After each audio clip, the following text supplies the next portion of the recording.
Les veo. ¿Cuántos son o cuántas personas están aquí que no nos habíamos visto personalmente nunca, en ninguno de los viajes que hemos hecho? Pues mira, más de los que yo pensaba. Pues muy bien.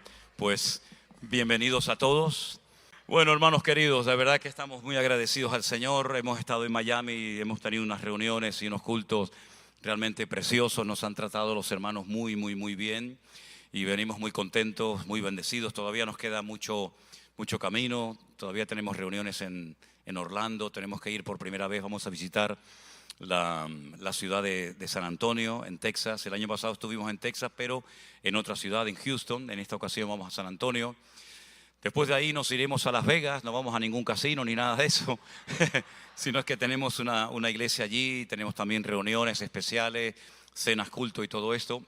Y después vamos a terminar ya el recorrido, pues también visitando a nuestros hermanos en San Francisco, ¿no? Y damos gracias al Señor porque la verdad es que en cada lugar donde vamos no solamente conocemos hermanos y personas por primera vez, sino que oímos testimonios de lo que el Señor ha hecho. Porque si algo no deja de sorprendernos, y lo digo de verdad con todo mi corazón, es todo lo que Dios ha estado haciendo. De verdad es algo extraordinario. Ni en nuestros mejores sueños, créame, nos podíamos imaginar nunca todo lo que el Señor nos ha permitido ver y contemplar hasta el día de hoy. Y lo que sigue, ¿no? Y lo que sigue, porque el Señor no para de sorprendernos realmente cada día. No es que nosotros empezamos a servir al Señor en el tiempo de la pandemia, en marzo del 2020, ya llevábamos mucho tiempo sirviendo al Señor. Pero en marzo del 2020 todos ustedes saben que hubo una pandemia a nivel mundial. Todo se cerró, las iglesias, los aeropuertos, en fin, absolutamente todo. Nosotros en aquel tiempo vivíamos dentro de la iglesia, ¿sí? Habíamos acondicionado algunas partes de la iglesia y allí dentro vivía con Elena, con mi hija Miriam. Priscila estaba en casa con su marido. Y bueno, todos los jueves teníamos y tenemos cultos, los domingos también. Entonces yo le dije a Elena, digo, mira, sube arriba, sube este canal, vamos a hacer lo mejor posible. Y con una guitarra, con mi hija Miriam, dirigíamos entre ella y yo la alabanza. Elena, ya digo, estaba en el equipo de sonido.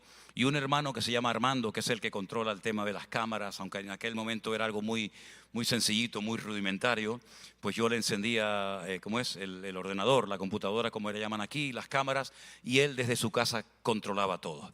Y yo predicaba el jueves, no había nadie, lógicamente. Mi mujer y Miriam me escuchaban porque no les quedaba más remedio, porque vivían allí conmigo. No sé si a lo mejor también se hubieran ido, ¿no? Pero bueno, allí estaban conmigo.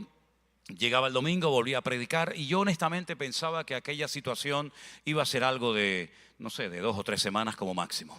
La cosa se alargó y en varias ocasiones, créanme hermanos queridos, en varias ocasiones yo tuve la sensación mientras predicaba y veía sillas vacías, no había absolutamente nadie, porque nadie podía salir de sus casas. Tuve la sensación de pararme, de detenerme y no seguir hablando, porque en algún momento me pasó por la mente decir, ¿quién está oyendo esto? ¿Quién está viendo estos cultos, no? Gracias al Señor conocimos en uno de los viajes a una hermana aquí en Estados Unidos que un día, yo creo que el Señor la usó realmente, porque ella me mandó un mensaje diciéndome que si en algún momento, mientras yo estaba predicando a sillas vacías, tenía la sensación o me venía a la mente el pensamiento de que nadie estaba escuchando, nadie estaba viendo nada, que siguiera adelante porque era cuando más gente estaba viendo en aquel tiempo difícil los cultos y las predicaciones. Bueno, yo por fe lo hice, repito, yo no veía absolutamente a nadie, yo no sabía si me veían 1, 2, 1000 o ninguno, pero por fe yo seguí. Para nuestra sorpresa, en esos días, en esas semanas de pandemia, comenzamos a recibir cientos y cientos de correos, cientos de llamadas. Y bueno, quiero decirles que la noche que el presidente de España declaró el estado de alerta, de emergencia, diciendo que no podíamos tener reuniones, que nadie podía salir a las calles, yo en mi habitación, como suelo hacer, me puse de rodillas y le dije al Señor, Señor, ahora tienes una oportunidad maravillosa para sostener esta obra si esta es tuya, Señor. Porque ahora no va a haber ningún tipo de entrada económica, no va a haber gente, no va a haber absolutamente nada. Pero si esto es tuyo, confiamos en ti, Señor. El local que nosotros usamos no es propiedad, es un local que está alquilado, está rentado.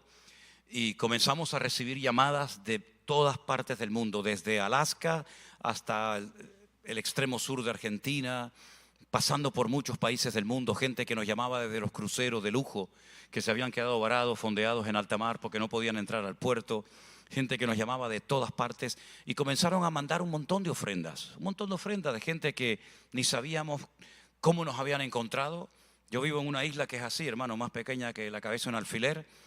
Es tan pequeña que tienen que poner el nombre de la isla por fuera de la isla porque si se lo ponen encima la tapan y no se ve, ¿no? Entonces, es una isla pequeñita, allí perdida.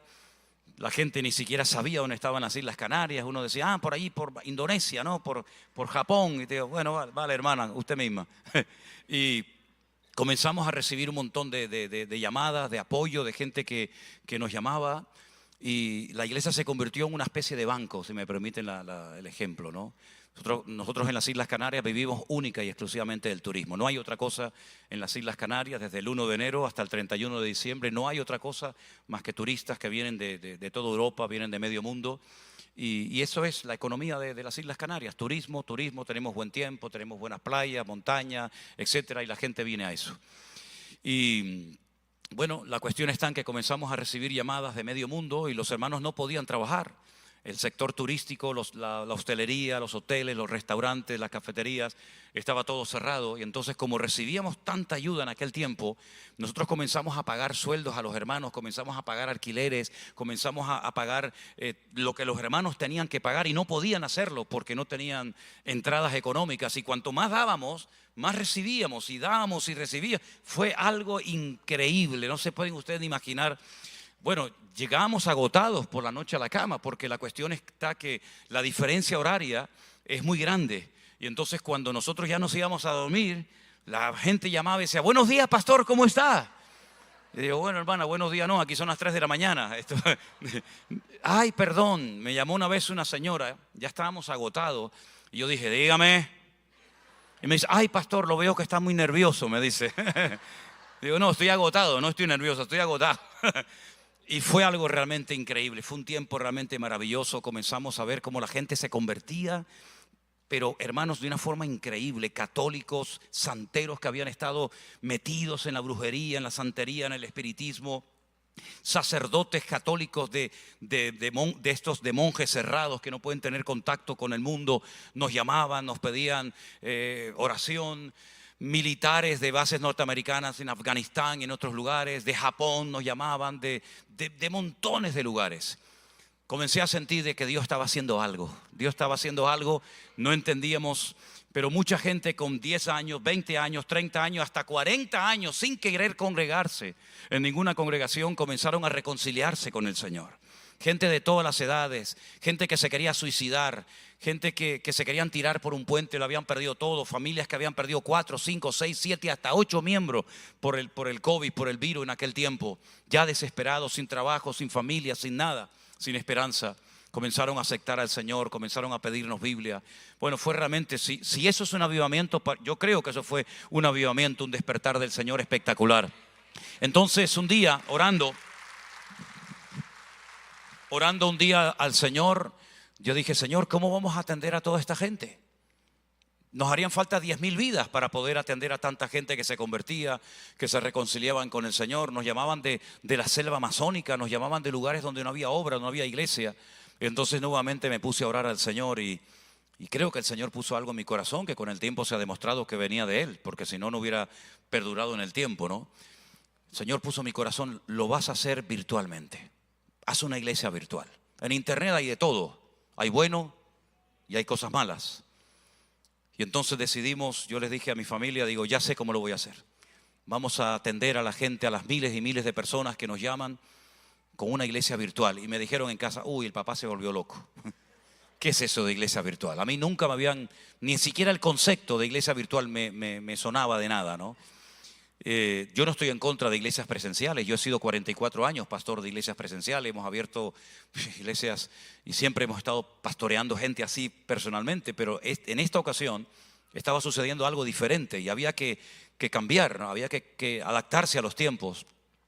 Y entonces comenzamos a darnos cuenta de que habían grupos de cientos de personas en Colombia, en Perú, en Ecuador, en montones de lugares, Y el Señor nos ha permitido en estos años pues poner al frente de la obra a personas que están pastoreando iglesias que nacieron a raíz de aquellos días del tiempo de la iglesia virtual. Nunca aceptamos ni aceptaremos jamás a ninguna persona en la iglesia virtual que sea miembro de una iglesia, que tenga un pastor, que esté integrado en una iglesia, pero personas que no tenían congregación, personas que incluso estaban, ¿cuántas veces? Yo creo que la iglesia virtual ya tiene también parte en el reino de los cielos, porque hemos orado por personas que a los 5 o 10 minutos máximo a la hora partían a la presencia del Señor, previamente habían entregado sus vidas a Cristo, ¿no? Y bueno, cuando escuché esta noche al pastor también que bueno, que parece ser que el Señor también lo ha bendecido y tratado a través de lo que emitíamos. Nosotros no fuimos ni somos todavía conscientes de todo lo que el Señor ha hecho. Y ¿saben lo bonito de todo esto, queridos hermanos? Que la gloria y la honra se la lleva el Señor, porque nosotros no hemos hecho nada. El que ha hecho la obra ha sido el Señor. A Él ese aplauso fuerte en el nombre de Jesús. Él es el único autor de toda gloria. No tiene otra explicación. Algunos me dijeron, bueno, cuando termine la pandemia ya la gente no va a querer saber nada, ya olvídate. Digo, bueno, es que yo no estoy buscando adeptos, yo no estoy buscando seguidores míos. Yo estoy buscando llevar gente y almas a los pies de Cristo. Si quieren ir a una iglesia por aquí, una iglesia por allá, gloria a Dios, que Dios los bendiga, que para eso están, ¿no? Pero no ha parado esto, todo lo contrario. Vemos que cada día la gente hemos notado que hay hambre de Dios. Hemos notado las dos cosas. Vemos que hay lugares donde la gente va a ser entretenida.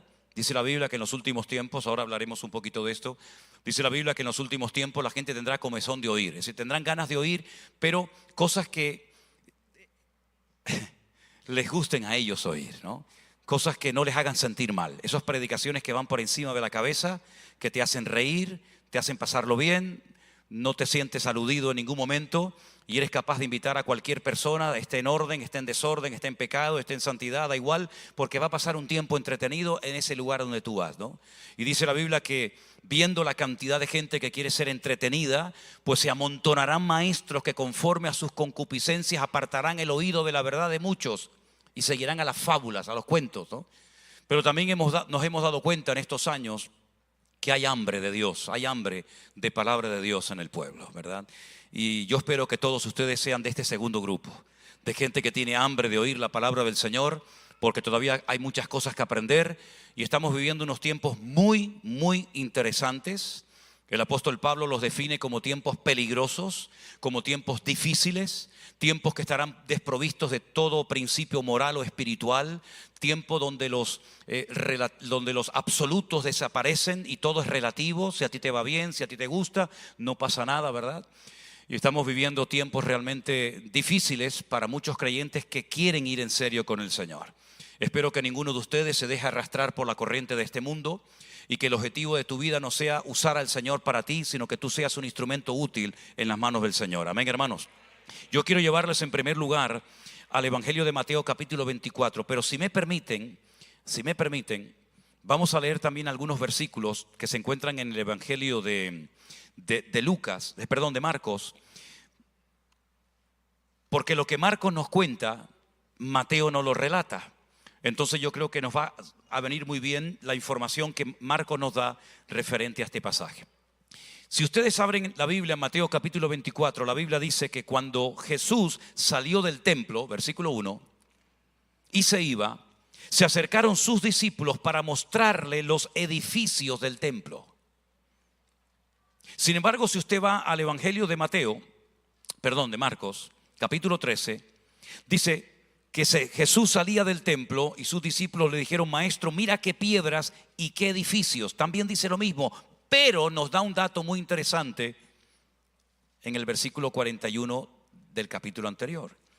Jesús estaba sentado delante del arca de la ofrenda y miraba cómo el pueblo echaba dinero en el arca y muchos ricos echaban mucho, dice la Biblia. Verso 42. Vino una viuda muy pobre y echó 2 blancas, o sea, un cuadrante.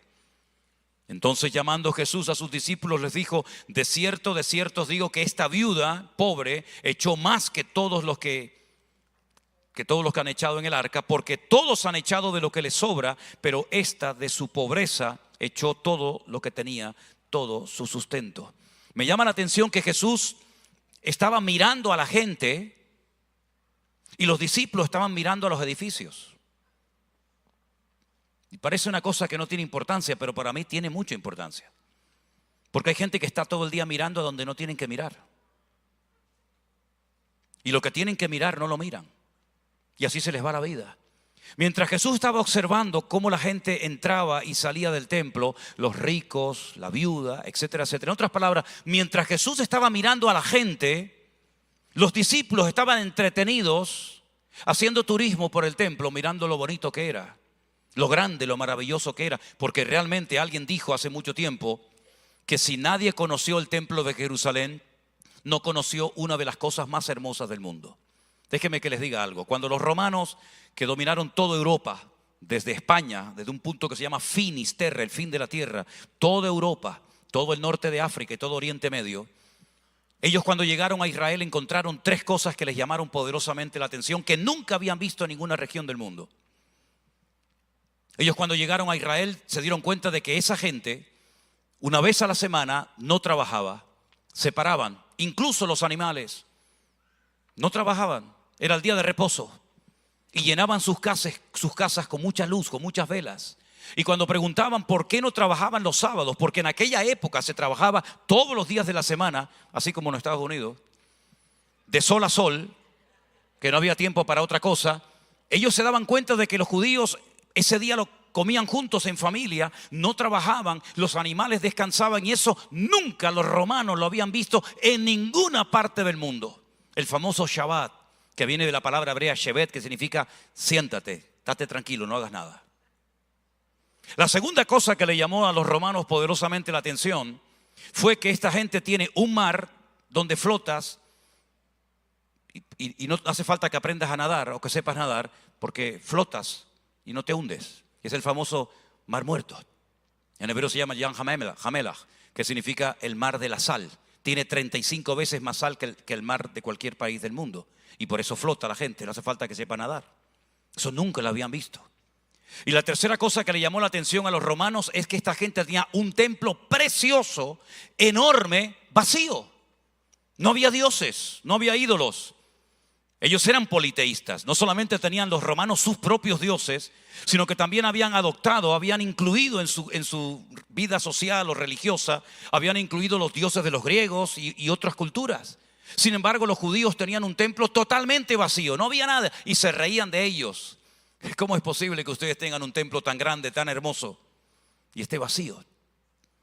Y los judíos, cuando salieron del templo, en este caso los discípulos, querían que el Señor se detuviera para ver los edificios y las maravillas del templo. Sin embargo, a Jesús, esas cosas que a ti y a mí nos llaman la atención, al Señor no le llamaba la atención en lo más mínimo. La Biblia dice que nuestra mirada tiene que ser transformada por el poder de Cristo. Si habéis resucitado, poner la mira en las cosas de arriba, no en las de la tierra. Poner la mira en el autor y en el consumador de la fe. Sin embargo, el Señor Jesucristo les tiró un jarro de agua fría a sus discípulos que no pudieron entender cómo el Señor se atrevía a decir semejante palabra. ¿Veis todo esto? No quedará piedra sobre piedra que no sea derribada. Ellos sabían que cuando el Señor Jesucristo profetizaba o decía algo, siempre lo que Él decía se cumplía. Por lo tanto, ellos tuvieron temor, porque lo que el Señor les acababa de decir, jamás ningún profeta lo había dicho.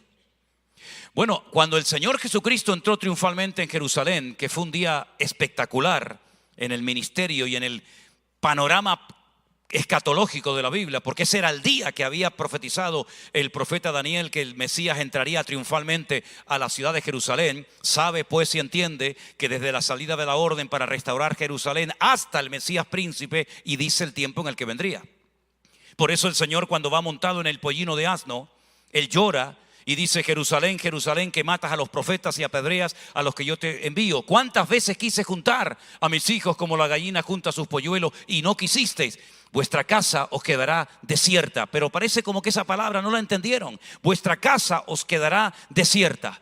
Y entonces el Señor Jesucristo entra por el este, por el oriente, bajando del Monte de los Olivos, y cuando va a entrar a la ciudad de Jerusalén, toda la ciudad de Jerusalén sale fuera y comienza a decir una frase que no se decía más que al sumo sacerdote cuando venía de otra dirección. Ahora les voy a decir por qué. La gente salió y comenzó a decir, Baruch haba Beshem Adonai, bendito el que viene en nombre del Señor.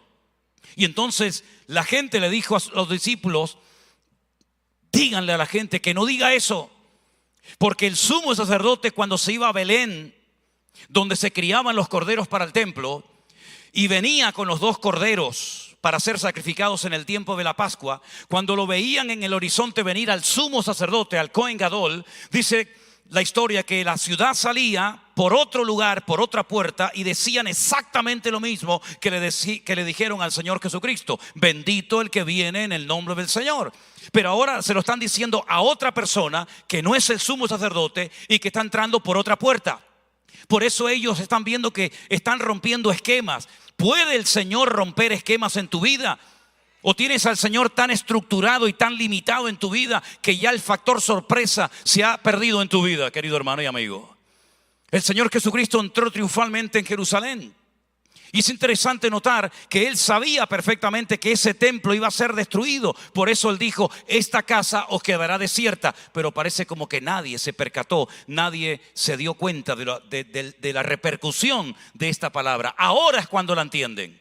Ahora es cuando va un paso más allá y dice, quiero que observen todo esto, porque no quedará piedra sobre piedra que no sea destruida. Si el monte Moriah, donde está el templo, está aquí. La palabra Moriah significa el monte donde Dios me enseña, ¿verdad? Entre el monte Moriah y el monte de los Olivos hay un barranco que se llama el torrente del Cedrón, donde se tiraba toda la basura, donde dice la Biblia que la piedra que desecharon los edificadores vino a ser la cabeza del ángulo. Ese torrente lo bajaron y comenzaron a adentrarse en el monte de los Olivos, donde está el huerto de Getsemaní. Y cuando estaban en ese lugar, 4 de los discípulos de Cristo, lo dice Marcos, Pedro, Jacobo, Juan y Andrés, llaman al Señor aparte y le dicen, ¿cuándo serán estas cosas y qué señal habrá de tu venida? Si Jesús tenía 12 discípulos y los 12 oyeron la declaración del Señor de que no quedará piedra sobre piedra, ¿por qué solamente 4 se atrevieron a acercarse al Señor a hacer una pregunta? Si no hubieran preguntado al Señor esto, todo el capítulo 24 de Mateo no lo hubiéramos tenido nunca. Porque todo lo que leemos en Mateo capítulo 24 y parte del 25 es la respuesta que el Señor le da a las preguntas que los discípulos le hacen al Señor. Esa profecía de que no quedaría piedra sobre piedra se cumplió literalmente en el año 70 después de Cristo. Cuando Tito, que era un general romano, que era el hijo del emperador romano Vespasiano, entra a la ciudad de Jerusalén, se corrió la noticia de que los judíos habían escondido dentro de las piedras el oro y las despedazaron, las desmenuzaron, no dejaron piedra sobre piedra y todo lo que robaron, todo lo que lograron conseguir, se lo llevaron a Roma y construyeron un enorme templo, pero no a la vida, sino a la muerte. Y ese templo se puede visitar hoy en día y es el famoso Coliseo Romano. Que antes de entrar a él hay un arco que se llama el famoso Arco de Tito, donde se ven como algunos tesoros del templo de Jerusalén, incluida la menorá, que es ese candelabro de 7 brazos, se lo llevaron a Roma. Y es interesante notar cómo todo se cumplió al pie de la letra, pero este capítulo 24 de Mateo es un capítulo que tiene una característica muy interesante. Por ejemplo, en la Biblia hay profecías que ya se cumplieron, se cumplieron. Están ahí para darle credibilidad a las que todavía no se han cumplido. Hay otro tipo de profecías que son profecías de largo plazo, aún no se han cumplido, pero hay otras, como por ejemplo esta, donde parte del mensaje ya se ha cumplido y parte todavía queda por cumplir. Entonces la destrucción de Jerusalén ya se produjo en el año 70 después de Cristo. Hasta el día de hoy, año 2025 de la era cristiana, el templo no se ha vuelto a reconstruir. Ese es el sueño de los judíos. Los judíos 3 veces al día, por la mañana, por la tarde y por la noche, hacen oraciones, leen salmos, lloran y hacen todo tipo de rituales pidiendo sobre todo por la reconstrucción del templo de Jerusalén. ¿Por qué? Porque ellos creen que donde único Dios depositó su gloria y donde Él puede vivir es en el templo de Jerusalén. Ellos no creen que un creyente puede ser el templo del Espíritu Santo, como decía Pablo. No quiero, hermanos, que ignoréis que vuestro cuerpo es el templo del Espíritu Santo de Dios, el cual mora en vosotros. Ellos creían que Dios vivía en Jerusalén. Y cuanto más lejos de Jerusalén vivías, más lejos de Dios estaba. Por eso Jonás creía que si se iba al extremo del otro mundo, por ejemplo a Tarsis, que está en España, él creía que podía huir de la presencia del Señor. Ahora bien, es interesante notar que todos los días, 3 veces al día, en una oración que se llama Shaharit, la otra se llama Minjá, la otra se llama Arbit, todos los días oran para la reconstrucción del templo. Los que están empeñados en la reconstrucción del tercer templo van de negro, van de luto, están de luto. Cuando se casan, cogen una copa, la meten en un trapo, la tiran al suelo y la pisan y la rompen. ¿Para qué? Para recordar que los romanos destruyeron el templo de Jerusalén hace 2000 años. Cuando un judío construye una casa, deja una parte sin arreglar, como fea, como no terminada, para que cuando la vea, sepa que el templo de Jerusalén fue destruido y aún no tienen templo.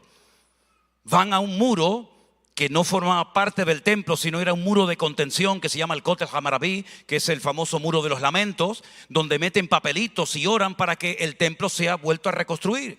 Y todo está preparado, absolutamente todo está preparado. Las trompetas, las vestiduras de los sacerdotes, absolutamente todo está ya preparado para que en cualquier momento, pues los judíos suban otra vez al monte Moriah, que están deseando hacerlo, y vuelvan a reconstruir el tercer templo, donde dice la Biblia que el anticristo se sentará haciéndose pasar por Dios y se levantará contra todo lo que es objeto de culto, tanto que se sienta en el templo de Dios haciéndose pasar por Dios. Ahora, el Señor Jesucristo habló más de 50 veces de que Él volvería a este mundo.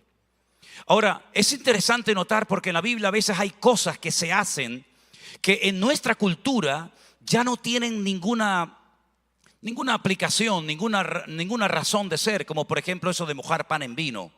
Eso, ¿quién moja pan en vino y se lo da a otra persona? Nadie, pero en aquella época era algo un gesto muy cariñoso, un gesto de amor, de decir aquí estoy contigo, tus problemas son mis problemas, mi casa es tu casa, te ofrezco mi corazón, estoy dispuesto a dar mi vida por ti. Eso fue lo que hizo el Señor, ¿no? Por ejemplo con Judas Iscariote. Pero había un gesto muy interesante que se hacía a la hora de la comida, que consistía que cuando una persona, por ejemplo, estaba en la mesa comiendo y alguien lo llamaba, imagínate que alguien le llama y si tienes que salir, tienes que hablar con alguien, la persona iba a volver. Si la persona iba a volver, cogía la servilleta. ¿Alguien tiene algún pañuelo, un trapito o algo que me puedan? ¿Usted tiene, hermano? Pero sin moco, ¿no? No tiene nada, ¿no?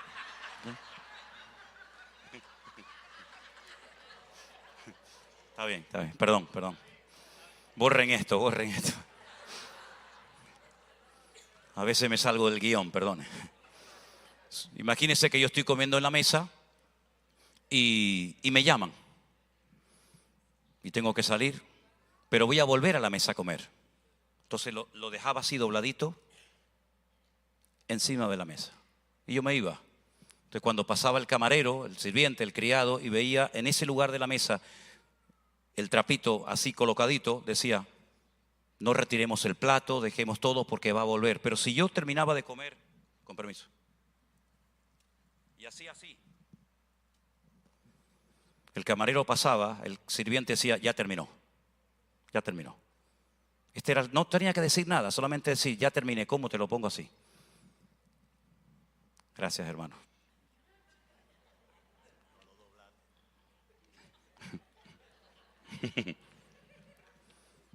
María Magdalena se levanta, va al sepulcro del Señor Jesús, llora porque piensan que han robado el cuerpo del Maestro, sale corriendo a donde están los discípulos después de haberse encontrado cara a cara con el Maestro y le dice, lo he visto, ha resucitado. Un ángel me dijo, no busques entre los muertos al que vive, porque ha resucitado. Salen corriendo Pedro y Juan. Juan llega a la puerta del sepulcro, pero no se atreve a entrar. La Biblia dice que Pedro entró, vio y creyó. Dice que vio todo bien puesto, bien dobladito, todo en su sitio. Y su maestro le dejó un mensaje sin palabras: volveré otra vez. Ese es nuestro Dios. Ese es nuestro Dios. Él dijo que volvería y volverá. Aleluya. ¿Cuándo? No sabemos. ¿Dónde? Sí lo sabemos. Cuando el Señor Jesucristo venga, dice que todo ojo le verá, toda rodilla se doblará y toda lengua confesará que Él es el Señor, para gloria de Dios el Padre. Pondrá sus pies en aquel día sobre el monte de los olivos, Zacarías capítulo 14, y el monte se partirá en dos, se hará un gran valle, y allí dice la Biblia que establecerá su reino milenario. Y todas las naciones que hubieran sido salvas tendrán que subir de año en año a Jerusalén a celebrar la fiesta de los tabernáculos. Y la que no quiera subir, ese año no caerá lluvia sobre esa nación. 3/4 partes de la Biblia nos habla acerca de la venida del Mesías. Una primera venida como cordero, como siervo sufriente, y una segunda venida como león triunfante y glorioso, como rey de todas las naciones de la tierra. Nosotros no fuimos participantes de la primera venida. Creemos por fe lo que nos contaron los apóstoles, los testigos oculares de su época. Pero probablemente nosotros seamos participantes del retorno inminente de nuestro Señor Jesucristo. Ahora bien, nosotros, queridos hermanos, tenemos una información increíble que no tuvieron la mayoría de los creyentes de la época en la que se escribió la Biblia. ¿Por qué? Porque he dicho muchas veces, seguramente algunos me han oído decirlo, que si nosotros hubiéramos sido miembros, por ejemplo, de la iglesia de Corinto, tendríamos 2 cartas solamente, la primera y la segunda carta de Pablo a los Corintios. Si hubiéramos sido miembros de la iglesia de Tesalónica, tendríamos la carta de primera y segunda de Tesalonicenses. Si hubiéramos sido miembros de la iglesia de Colosas, tendríamos la carta a los Colosenses. Pero en aquella época nadie tuvo Mateo, Marcos, Lucas, Juan, Hechos, Romanos, Primera Corintios. Nadie, hasta siglos más tarde. Por lo tanto, mis queridos hermanos, no tenían toda la información que tú y yo tenemos hoy en día. Tenemos toda la información del Antiguo Testamento. Tenemos toda la información del Nuevo Testamento, y lo que no entendemos en Daniel lo podemos entender en Apocalipsis, y lo que no entendemos en Apocalipsis nos podemos ir a Ezequiel, nos podemos ir a Daniel, y tenemos todas las piezas completas para que sepamos en qué momento de la historia nos encontramos. Nos encontramos en un momento muy interesante.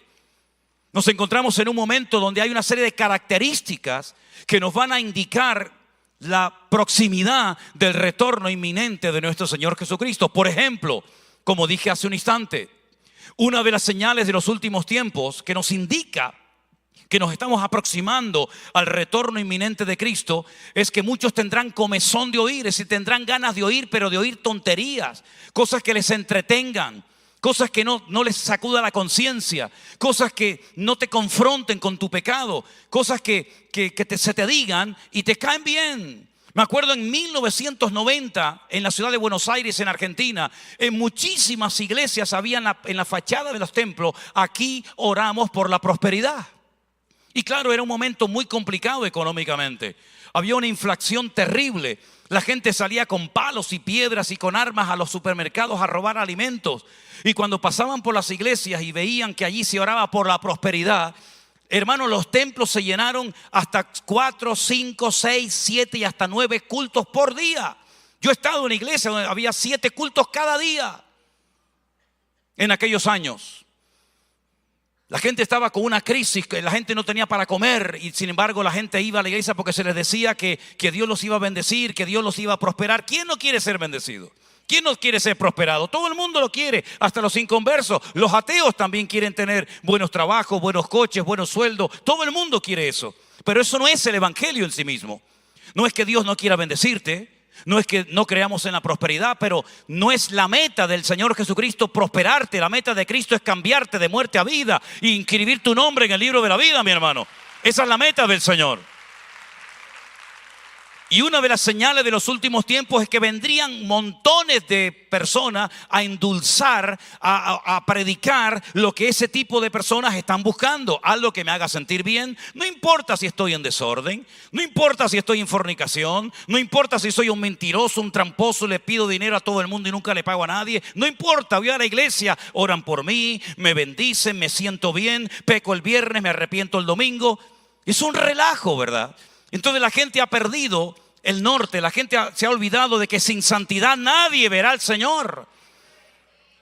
Y esa es una de las señales de los últimos tiempos, la apostasía, donde todo vale, no importa, hermano, usted venga, traiga su diezmo y su ofrenda y encima oramos por usted y lo bendecimos, aunque sea un desgraciado y un ladrón. No pasa nada. Y esas son las iglesias que más han crecido en los últimos años. porque son iglesias que no te comprometes a nada. Además puedes conseguir una pareja para tu vida, fíjate tú qué bueno. Tú que en la calle no te hacía nadie caso, vienes a la iglesia y con el cuento de hola hermanita, hola hermanito, consigues a alguien que te quiera, encima. Pero dice la Biblia que una de las señales de los últimos tiempos es que el amor de muchos se enfriaría debido a la multiplicación de la maldad. Dice, por haberse multiplicado la maldad, el amor de muchos se enfriará. ¿Saben que en la iglesia, en el Nuevo Testamento hay una iglesia que tuvo este problema? Habéis trabajado, habéis sufrido, habéis probado a los que se dicen ser apóstoles y los habéis hallado mentirosos. Pero tengo contra ti que has dejado tu primer amor. Elena y yo hablábamos antes de que yo subiera aquí y mirábamos el entusiasmo de este joven pastor. Qué hermoso tener un pastor así, con este entusiasmo, con estas ganas. Probablemente, perdóname, no sé si es así, pero ¿dónde estás? ¿El pastor está por ahí o se fue? Es que con este foco no veo nada, pero bueno, sé que estás ahí. Qué entusiasmo, no lo pierdas nunca, hijo. No lo pierdas nunca, mantente siempre así. No importa si viene la gente, si no viene, si te apoya, tú sigues siempre así. No lo pierdas nunca, no lo pierdas. Porque lamentablemente mucha gente ha convertido el ministerio como en un trabajo, no en una profesión. Ya son profesionales de la religión, como los escribas y fariseos de la época de Jesús. El día que se te vaya el fuego y la pasión es mejor que te vayas con Cristo porque ya no tienes nada que ofrecer. Es así. Y a la iglesia de la Odisea le había pasado exactamente lo mismo. Bueno, si es verdad, como dicen algunos comentaristas, que cada iglesia en cierto sentido representa un periodo, una etapa de las iglesias a lo largo de la historia, en estos últimos 2000 años, bueno, si somos lo más parecido a la iglesia de la Odisea, que es la última de la lista, pues fíjate lo que ellos decían de sí mismos. Nos hemos enriquecido, de ninguna cosa tenemos necesidad. Y el Señor, cuando la confronta a través de la pluma del apóstol Juan, le dice, pobre, ciego, desnudo y desventurado. He aquí estoy a la puerta, llamo, si alguno oye mi voz y abre la puerta, entraré a él, cenaré con él y él conmigo. Una iglesia que tenía de todo, pero habían perdido lo más importante que puede tener una congregación, que es la presencia del Señor. Unas bancas maravillosas, un equipo de sonido espectacular, tenían absolutamente de todo. Sin embargo, lo más importante, que era la presencia del Señor, la habían perdido y probablemente no se habían dado ni cuenta. Le pasó lo que a aquel hombre que pecaba, se acostumbró a pecar, malgastando, mal utilizando el don y la gracia que el Señor había derramado sobre su vida. Y dice que el Espíritu de Jehová se apartó de él y él no se había dado ni cuenta. Y me refiero, por ejemplo, a Saúl, me refiero, por ejemplo, a Sansón. Cuidado, hermanos, con bajar la guardia y creernos que ya lo tenemos todo, que no nos hace falta de nada. Hermanos queridos, lo más importante que podemos tener en la vida, en el ministerio, en la familia, no es el carro, no es el dinero, no son las joyas, no es nada de eso, es la presencia del Señor lo que va a marcar la diferencia en nuestra vida. Y si la perdemos, estamos perdidos. Terrible, terrible. Vivimos en tiempos de falsas doctrinas. Dice la Biblia claramente a través de Pablo, dice el Espíritu claramente que en los postreros días algunos apostatarán de la fe, escuchando a espíritus engañadores y a doctrinas de demonios. Y todo eso que hemos leído y predicado durante años y años, en algún momento teníamos que ver lo que se cumplía. Y estamos viendo cómo hay falsas doctrinas por todas partes, falsas enseñanzas. Cómo la gente se entretiene con juegos, con cosas, creyendo que están honrando y glorificando al Señor y están haciendo todo lo contrario. En vez de alegrar y contentar el corazón del Señor, lo que hacen es entretenerse a sí mismo y olvidarse que lo principal es buscar el reino de Dios y su justicia, y todas las demás cosas, dice la Biblia, nos vendrán por añadidura. El enfriamiento espiritual es tremendamente peligroso porque te conviertes en un ser vulnerable. Cuando tú no tienes pasión por Cristo, otras cosas o personas ocupan el lugar del Señor en tu vida. Si tú no quieres pecar, involúcrate en las cosas del Señor. Si tú no quieres desanimarte, si tú no quieres deprimirte, procura estar siempre activo, en primera línea en las cosas del Señor. No tengas tiempo ni para pecar, y de esa manera el diablo no te podrá echar la garra encima y llevarte a su terreno. David fue un hombre espiritual, escribió más de 75 salmos. Un hombre que tocaba el arpa sin decir nada, y los demonios huían de la vida del rey Saúl. Una persona de verdad usada por el Señor, una persona que mató gigantes, una persona que triplicó el terreno que le correspondía al pueblo de Israel, un hombre de Dios extraordinario, el dulce cantor de Israel. Pero la Biblia dice que cuando tenía que ir a la guerra se quedó en la casa y comenzó a mirar a donde no tenía que mirar, y todos conocemos lamentablemente el resto de la historia. ¿Cuántos creyentes hoy en día están desanimados, están tristes, están deprimidos? Pero ¿cómo no lo vas a estar, amigo, si eres que no haces nada? Estás todo el día mirándote el ombligo, todo el día mirándote que esto, que aquello, que si me salió una pata de gallo por aquí, que si me salió una arruga. Déjate de boberías, hombre. Ponte a trabajar en las cosas del Señor y ya verás que no tienes tiempo para desanimarte, ni para deprimirte, ni para estar con tonterías. Busca a Dios con todo tu corazón, aleluya. Bendito sea Dios. La persona que no tiene un amor por Cristo está siempre a la defensiva, porque como está mal, no está satisfecho, nada le llena, piensa que el problema está siempre en nosotros. Eso se llama en psicología proyección. Es como cuando entras a una habitación y han pintado la pared, por ejemplo, unos niños jugando, ¿no? Y dices, a ver, ¿quién pintó la pared? Te puedo asegurar que sales del cuarto y no te enteraste quién la pintó. No, Pepito, no, fue Juanito, fue él, fue ella. Proyectan en los demás por miedo tal vez al castigo, por miedo a lo que sea, ¿verdad? Y una persona se va haciendo grande. ¿Y por qué estás así? No, porque el pastor no me saluda. Mira tú, como si tú fueras Gardel para que todo el mundo te saludara a ti. Mira tú. Es que no me saludó. ¿Y qué? ¿Y qué problema hay? Pues no me saludó, no me saludó. A lo mejor no tenía ganas. Ay, no diga eso, pastor. Claro que lo digo, ¿cómo lo voy a decir? Es que pasó por al lado mío y no me dijo. Una vez me pasó a mí eso, ¿saben? Estaba yo en Tenerife. Yo siempre cuando viene la gente nueva, a los primeros que voy es a la gente nueva. Ya el viejo ya está dentro del redil. ¿Para qué voy a ver otra vez? Me voy al nuevo. Y pasó un hombre, fíjate tú, un hombre, porque los hombres no somos así, pero este me tocó a mí. Pasó por al lado mío y me dice, ay pastor, hoy estoy muy ofendido. Digo, no me digas, ¿qué te pasó? Es que pasaste por al lado mío y no me saludaste. Digo, mira, ven un momentito, lo cogí así por aquí. Digo, ven un momento. Hermano, ven un momento, lo cogí así, ven para acá. Digo, siéntate ahí. Digo, mira, te voy a decir una cosa. ¿Tú qué edad tienes, viejo? Tanto, digo, y tú estás con estas... Tú estás con estas boberías. Digo, mira, si nuestra amistad va a estar basada en estas estupideces, hasta aquí llegamos, ¿oíste? Habrá días que pase y no me dé cuenta, habrá otros días que no tengo ganas de saludarte, pero nosotros no podemos estar con estas tonterías, tenemos que estar por encima de esto. Me salude, no me salude, me habló, no me habló, me llamó, no me llamó. Usted siga a Cristo, no siga al hombre, mi querido hermano. ¿Se da cuenta? Entonces... Cuando una persona no está bien metida en el Señor, cualquier cosa te ofende, cualquier cosa te irrita, cualquier cosa te sientes aludida. ¿Ves? Él está predicando eso por mí. Fíjate tú lo importante que te crees que yo tengo que subir a un púlpito, coger un micrófono, hablar contigo, lo que no me atrevo a decirte en público. Ay, mijo, ¿cómo se ve que tú no me conoces? Por favor. Cuando una persona no está bien metida en las cosas del Señor, todo le ofende, siempre está a la defensiva. Entonces, ¿qué hacen? Me cambio de iglesia. Aquí no en Estados Unidos, porque ustedes tienen un nivel espiritual diferente a nosotros los españoles, ¿no? Ustedes están en otra etapa, en otra dimensión. Pero allí en España se van a la otra iglesia.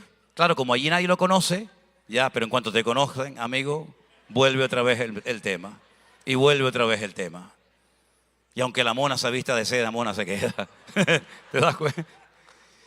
Entonces déjate de echarle la culpa al pastor, a la iglesia, al diablo, al Señor, al gobierno, al frío, al calor, y mírate realmente delante de Dios, examínate a ti mismo, pruébate a ti mismo, que debiendo ser ya maestro, todavía tenés necesidad de leche y no de alimento sólido.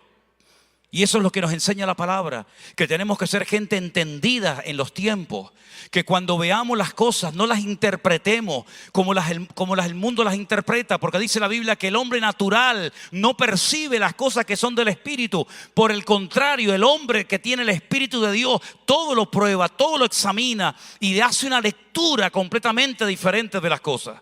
No es que veamos al diablo en todos lados, porque esa es otra. Hay creyentes, hermanos, que tienen una facilidad y un don para ver al diablo por todos los lados. Y yo le dije una vez a una, digo, qué pena que no tengas el mismo don para ver al Señor por todas partes. Porque tú ves al diablo por todos lados, pero yo veo a mi Señor por todas partes. Desde que me levanto hasta que lo acuesto, lo veo por todos lados. Bendito sea Dios. Entonces, que no se enfríe tu corazón. Que no se enfríe tu relación con el Señor. Como le decía Pablo a Timoteo, aviva, hijo, Aviva el fuego del don de Dios. Es que me duele el estómago. Pues tómate un vaso de vino. Esto era para Timoteo, no para ustedes, ¿eh? Tómate un vasito de vino. Es que me están criticando. Sufre penalidades como buen soldado de Jesucristo. Él pensaba que a lo mejor Pablo iba a decir, bueno, vente, que te están machacando ahí. Dice, no, quédate ahí. Cumple con tu ministerio. Haz obra de evangelista. Porque la fe que tienes habitó primeramente en tu abuela Loida y después en tu madre Eunice, y creo que en ti también. Por lo tanto, cumple con tu llamado. Porque yo ya estoy para ser sacrificado, el tiempo de mi partida está cercano, pero he peleado la buena batalla, he acabado la carrera y he guardado la fe. Y por si piensas que a mí me ha sido más fácil estar en la obra, en el ministerio que a ti, quiero decirte que mi primera defensa ninguno estuvo a mi lado. Todos me desampararon. Alejandro el calderero me causó muchos males. Demas me abandonó amando a este mundo. Pero el Señor estuvo a mi lado y me dio fuerza y pude predicar la palabra. A Él sea la gloria por los siglos de los siglos. Amén, aleluya, gloria a Dios. En otras palabras, mis queridos hermanos, nuestra fe va a ser probada. Vivimos en tiempos complicados, en tiempos difíciles. Y no les digo nada a los muchachos, los jóvenes que van a las escuelas y a las universidades, las basuras y las locuras que están tratando de meterles en la cabeza. Por eso tenemos que reforzar la enseñanza en el hogar. Pero no solamente una enseñanza, digamos, de tipo teórica, sino que puedan ver en papá y en mamá que viven lo que predican y lo que me piden a mí que haga. Porque de nada sirve que le digas al niño que venga al culto, que venga a la iglesia, si una hora antes de venir a la iglesia estuviste en la mesa criticando a la iglesia y al pastor. Por eso hay muchos niños, no digo todos, pero hay muchos niños que cuando llegan a cierta edad abandonan los caminos del Señor y muchos no vuelven. Porque el ejemplo que han vivido en casa no ha sido el del papá en la casa. ¿Se acuerdan cuando una vez conté en internet que conocí a una señora en una iglesia que me dice, pastor, quiero hablar contigo? Digo, bueno, dígame. Dice, me voy a ir a vivir a la iglesia y voy a poner la cama en la plataforma con los niños. Y le dije, mira que he oído cosas raras en mi vida, pero esta nunca la había oído. Y le digo, ¿y eso por qué? Dice, porque mi marido, hermano, en la iglesia es un santo. Saluda a todo el mundo, es cariñoso, beso va, beso viene, hermana. Pero el santo, el ángel cuando llega a casa es un demonio. Terrible, ¿no? Y eso lo ven los niños, eso lo ven los chiquillos. Y después lo quieres llevar a la iglesia a palos. Y a palos no vas a llevar a nadie. A palos no lo vas a llevar. Los tiempos finales serán tiempos difíciles. Tiempos donde tendremos que aprender a vivir por fe. Porque ya para muchos creyentes esto de vivir por fe como que les suena chino. Pero la Biblia dice que el justo, en la versión Reina Valera, que Reina Valera fue un cura español nacido en Sevilla, que fue la que tradujo la Biblia, él tradujo ese texto como el justo por la fe vivirá, pero el texto original dice que el justo, el justo existe, es decir, la existencia misma se debe a la fe de tu corazón. En otras palabras, si dejas de alimentar tu fe adecuadamente, si envenenas tu fe con conceptos, con ideas y con historias raras, tu existencia está en peligro y te haces una persona tremendamente vulnerable. Porque la mayor protección que tiene nuestro hogar no es la alarma que tienes, ni los candados que pongas en la puerta. La mayor protección que tienes es que tú estés alineado con el Señor. Y entonces podrás decir, en paz me acostaré y asimismo dormiré, porque solo tú, Señor, me haces vivir confiado. Y caerán a tu lado 1000 y 10.000 a tu diestra, mas a ti no llegará, por cuanto en Dios has puesto tu confianza. Y aunque un ejército acampe contra mí, no temerá mi corazón, porque Jehová es mi luz y mi salvación. Alzaré mis ojos a los montes, ¿de dónde vendrá mi socorro? Mi socorro viene del Señor, el que hizo los cielos y la tierra. No dará tu pie al resbaladero, ni se dormirá el que te guarda. Él guardará tu salida y tu entrada desde ahora y para siempre. En otras palabras, te darás cuenta que la Biblia no es solamente papel y tinta, sino que es vida en tus huesos. Y vives tranquilo y confiado, no importa si eres mayor y ya tienes una cierta edad, o eres joven recién empezando en la obra o en los caminos del Señor, no importa. Cuando tú estás bien alineado con el Señor, vas a ver estas señales terribles. Por ejemplo, una de ellas dice que en los últimos tiempos vendrán falsos cristos. Ahora, hay gente que piensa, valga la redundancia, que el Señor Jesucristo se llamaba Jesucristo y Él no se llamaba Jesucristo. La traducción que nosotros tenemos del Nuevo Testamento viene del griego, ni siquiera del arameo, que era el idioma de la época de Jesús. Y la palabra Cristo es el equivalente a la palabra Mesías, que en hebreo es Mashiach, que significa alguien que ha sido ungido. En los tiempos de la Biblia, a los ungidos, como por ejemplo a los reyes o a los profetas, se les derramaba un aceite, no cualquier tipo de aceite, sino un aceite específico que se preparaba, se diseñaba con oración y con mucha preparación para decir públicamente que el Señor estaba con él y que ese aceite representaba la presencia del Señor con ese rey o con esa persona. Por ejemplo, dice la Biblia que Saúl fue ungido. David fue ungido por el profeta Samuel cuando fue a ungirlo delante de todos sus hermanos y de su padre Isaí. Así que la palabra Mashiach, Cristo o Mesías, significa ungido. El nombre realmente del Señor Jesucristo era Yeshua HaMashiach, es decir, era Jesús el ungido. Y es interesante notar porque el Señor Jesucristo dice que en los últimos tiempos vendrán falsos ungidos que engañarán a muchos, que incluso puede ser que hagan ciertos actos sobrenaturales o espectaculares, que sorprendan a las almas incautas, a esas personas que dice la Biblia que son como estrellas fugaces, como árboles otoñales, ¿verdad? Y la Biblia dice que tenemos que tener cuidado con los falsos ungidos y con las falsas unciones, atribuyéndole a Dios lo que Dios no ha hecho. ¿Y cuántas veces han ocurrido en las congregaciones cosas que no tienen nada que ver con el genuino mover de Dios y que la gente ingenua cree que es Dios el que está detrás de esa manifestación? Podríamos hablar horas de estas cuestiones, pero solamente les digo algo. ¿Cómo podemos filtrar? ¿Cómo podemos saber si lo que este hombre está diciendo es verdad o no? ¿Cómo podemos saber si esta manifestación, sea cual sea, viene de parte del corazón de nuestro Dios o es producto tal vez de la carne o de la emoción o de un sentimiento pasajero? Para eso tenemos el filtro de la palabra de Dios, mis queridos hermanos. Lámpara es a mis pies tu palabra y lumbrera mi camino. En otras palabras, yo puedo tener el filtro de la palabra de Dios para comprobar en todo momento si lo que estoy viendo, si lo que estoy pensando, si lo que estoy sintiendo o escuchando viene y nace del corazón de Dios o es algo carnal que puede ser que sea muy popular y muy aplaudido en la congregación, pero que no tiene absolutamente nada que ver con el mover de Dios. La Biblia nos enseña que cuando Pedro llegó a una cierta población, descubrió una persona que tenía engañada a la población, haciéndoles creer que era el poder de Dios, la unción de Dios, la que se manifestaba en su vida. Y el Señor Jesucristo, a través de la vida de Pedro, enseñó que aquello no tenía nada que ver con el mover de Dios. Hay tanta ingenuidad de muchos creyentes que se abren a lo que no se tienen que abrir y lamentablemente se cierran a lo que tenían que haberse abierto. Para eso tenemos la palabra de Dios, para decir, eso no es de Dios. Ay, pero es que yo lo siento. Me da igual, señora, lo que usted sienta. Por encima de lo que usted siente está lo que dice la palabra de Dios. Alguien me dijo una vez, pero la Biblia dice que haríamos obras mayores que las que Cristo hizo. Y le dije, sí, pero no dice diferentes. Una cosa es que hagamos más cantidad de cosas en cuanto al ministerio de las que Cristo hizo, evidentemente. Y otra cosa es que hagamos cosas diferentes a las que no están en ninguna parte de la Escritura, haciéndole creer a la gente que son parte del mover de Dios. Como hubo un mover en Canarias que llegó y me llamaban hasta que ya le dije, mira, no me llames más, Ya te lo digo ya 3 veces, no me llames más, no seas pesado, que eres un pesado. Te llamo porque ahora hay un nuevo mover del Espíritu Santo, me decían. Digo, no me digas nuevo, entonces no me interesa, porque la Biblia dice que no hay nada nuevo bajo el cielo. No, pero esto es nuevo, esto es el vino nuevo, me dijo.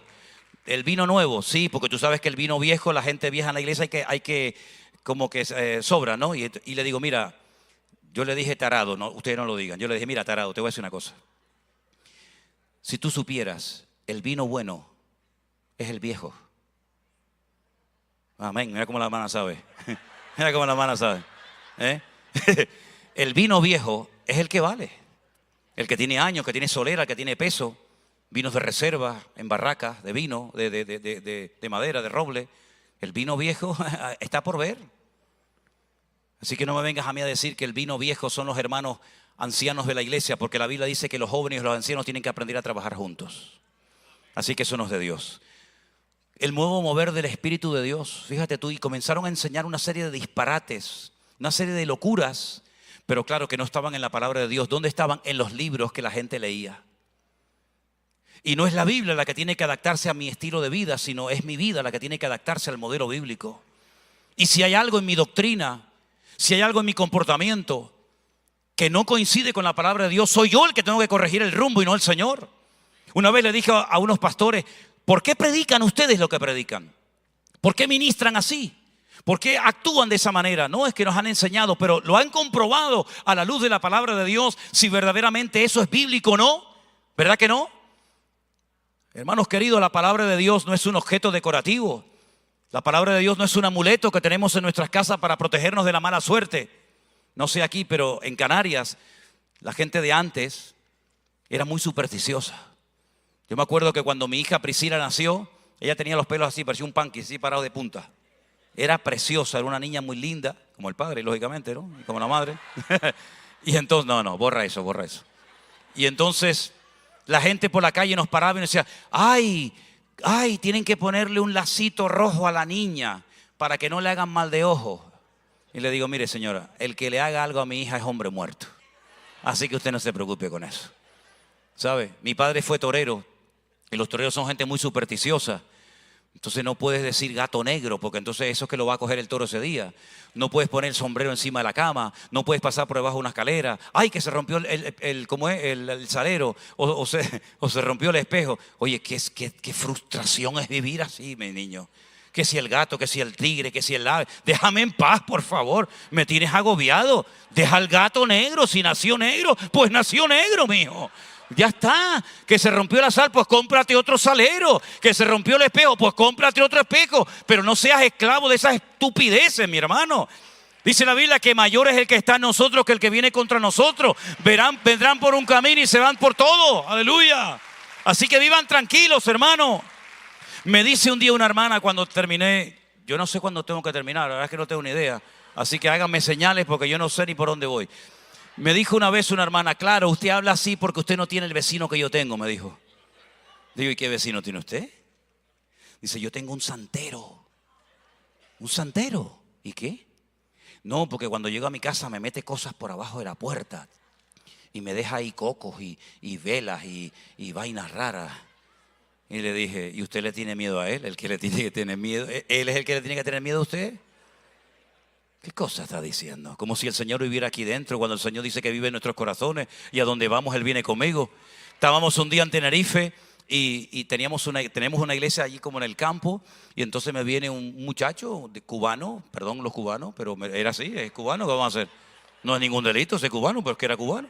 Un muchacho cubano de color, que es una estupidez decir de color, perdone que le diga, yo eso lo veo tan cursi, de color. ¿Qué es de color? ¿Es negro? De color. De color eres tú, que eres blanco y te vas a la playa y te pones rojo. Y te ahogas y te pones azul. Y te atragantes y te pones morado.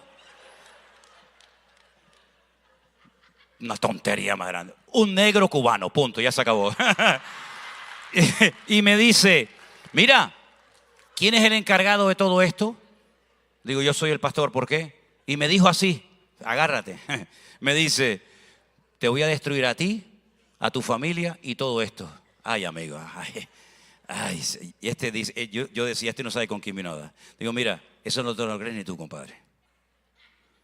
Digo, ¿a qué no? ¿A qué no? Empezaron a hacer de todo. Un día llega mi hija y me dice, papá, afuera en la iglesia hay un perro muerto. Y era un pavo que le habían cortado la cabeza, lo pusieron boca abajo con 2 cocos y unas velas negras. Mataron gallinas, pavos, pusieron velas, tiraron todo el dinero. Al final se fueron divididos, arruinados, y el lugar que era de ellos ahora es nuestro, para la honra y para la gloria del Señor. A mí me encantan estas cosas, El otro día paramos por la carretera, teníamos Simeona, o Simeone, ¿no? Bueno, déjenlo, ya está. Y paramos en la carretera, y cuando veo así digo, ay, mira, un trabajo de santería, de brujería. Había ahí comida y de tal. Y a mí esas cosas, como dice la Biblia, destruirá sus altares. Le metí un patadón al altar. No tenga miedo del enemigo, hermano. Estoy seguro que ni la muerte, ni la vida, ni ángeles, ni principados, ni potestades, ni lo presente, ni lo porvenir, ni lo alto, ni lo profundo, ni ninguna cosa creada nos podrá separar del amor de Dios en Cristo Jesús Señor nuestro. Antes bien, en todas estas cosas somos más que vencedores. Y a su nombre, y a su nombre, más que vencedores, mi hermano. Aleluya, gloria a Dios. No le tenga miedo a nada ni a nadie. Porque el Señor está contigo como poderoso gigante y nadie te podrá hacer frente en todos los días de tu vida. Agárrate a la palabra, agárrate a Cristo y podrás vivir tranquilo, dormir tranquilo, ser feliz. Disfruten de la vida, mi querido hermano. Disfruten de las cosas que el Señor te ha dado, sea esposa, sea marido, sea hijo. Disfruta de la vida, no tengas miedo. Más vale bocado seco y en paz con la bendición de Dios que casa llena de provisión, pero llena de contienda. Cierra tus ojos en esta noche. No conozco a muchos de ustedes que han venido a esta reunión en esta noche, pero déjenme que les diga algo. Si alguien ha venido aquí, tal vez invitado por algún amigo, algún vecino, algún compañero de trabajo, como sea, mi consejo es que en esta noche pongas tu vida en las manos del Señor. Él está aquí con nosotros. Él ha venido para salvar tu alma, para poner paz en tu corazón, para limpiar tus pecados, sanar tus heridas, llenarte de paz. No te invitamos a un cambio de religión o de iglesia. Te invito a que vengas a Él, que está con los brazos abiertos, esperando aquí recibirte. No importa si te has alejado de los caminos del Señor y llevas años sin querer saber nada de iglesia, de Dios, de Biblia, no importa. El hijo pródigo también tiró durante años su vida por la borda, hasta que volvió en sí y dijo: volveré a la casa de mi padre y le diré a mi padre: Padre, no soy digno de ser llamado tu hijo, hazme como a uno de tus jornaleros. Aquella mujer había sido sorprendida en el mismo acto de adulterio y el Señor le dijo: vete, yo te perdono y no peques más. Aquella mujer había padecido de flujo de sangre años y años hasta que tocó el borde del manto del Maestro. Aquella otra mujer estaba encorvada por 18 años en una sinagoga en Israel hasta que el Señor le dijo: quedas libre de tu enfermedad. Aquel hombre llevaba 38 años esperando el movimiento de un ángel que nunca aparecía y el Señor le dijo: levántate, toma tu lecho y anda. Aquel hombre pequeñito que quería ver a Jesús pero no podía, llamado Zaqueo, traidor para algunos, el Señor le dijo: hoy yo quiero comer contigo. Es decir, que hay tantos ejemplos en la Biblia de hombres y de mujeres que estaban totalmente perdidos, pero vinieron a Cristo y Cristo les cambió la vida. Y mi Señor está esta noche en este salón. Desde el minuto 1 que comenzamos a alabar su nombre, hemos sentido su presencia. Y quiero invitarte, si no has recibido nunca a Cristo en tu corazón, a que hoy lo hagas. Levanta tu mano e indícame que quieres entregarle tu vida a Jesús. Y estaremos orando por ti ahora mismo. Ahí donde estás, levanta tu mano. Y eso significa de que tú hoy aquí quieres recibir a Cristo como tu Señor y como tu Salvador personal. ¿Hay alguien? Levante su mano ahora mismo. Dios te bendiga. Amén. ¿Alguien más? Dios le bendiga. Dios te bendiga a ti también. Gloria a Dios. Mientras los demás hermanos creyentes estamos orando, los que levantaron su mano, si son tan amables, vengan un momentito. Déjenme orar por usted, por favor. Los que levantaron la mano, vengan. No tenga temor. Venga. Gloria a ti, Jesús. Gracias, Señor amado. Gloria a Dios. Dios te bendiga. Qué bueno, me alegro mucho que estés con nosotros. Gloria a Dios. Déjame saludar por aquí. ¿Usted pasa por primera vez a la plataforma? ¿Cómo se llama usted? Dios le bendiga, mucho gusto. ¿Usted? Dios te bendiga. Hola, guapísima. Hola, mi amor, linda. ¿Tú también? ¿Cómo te llamas?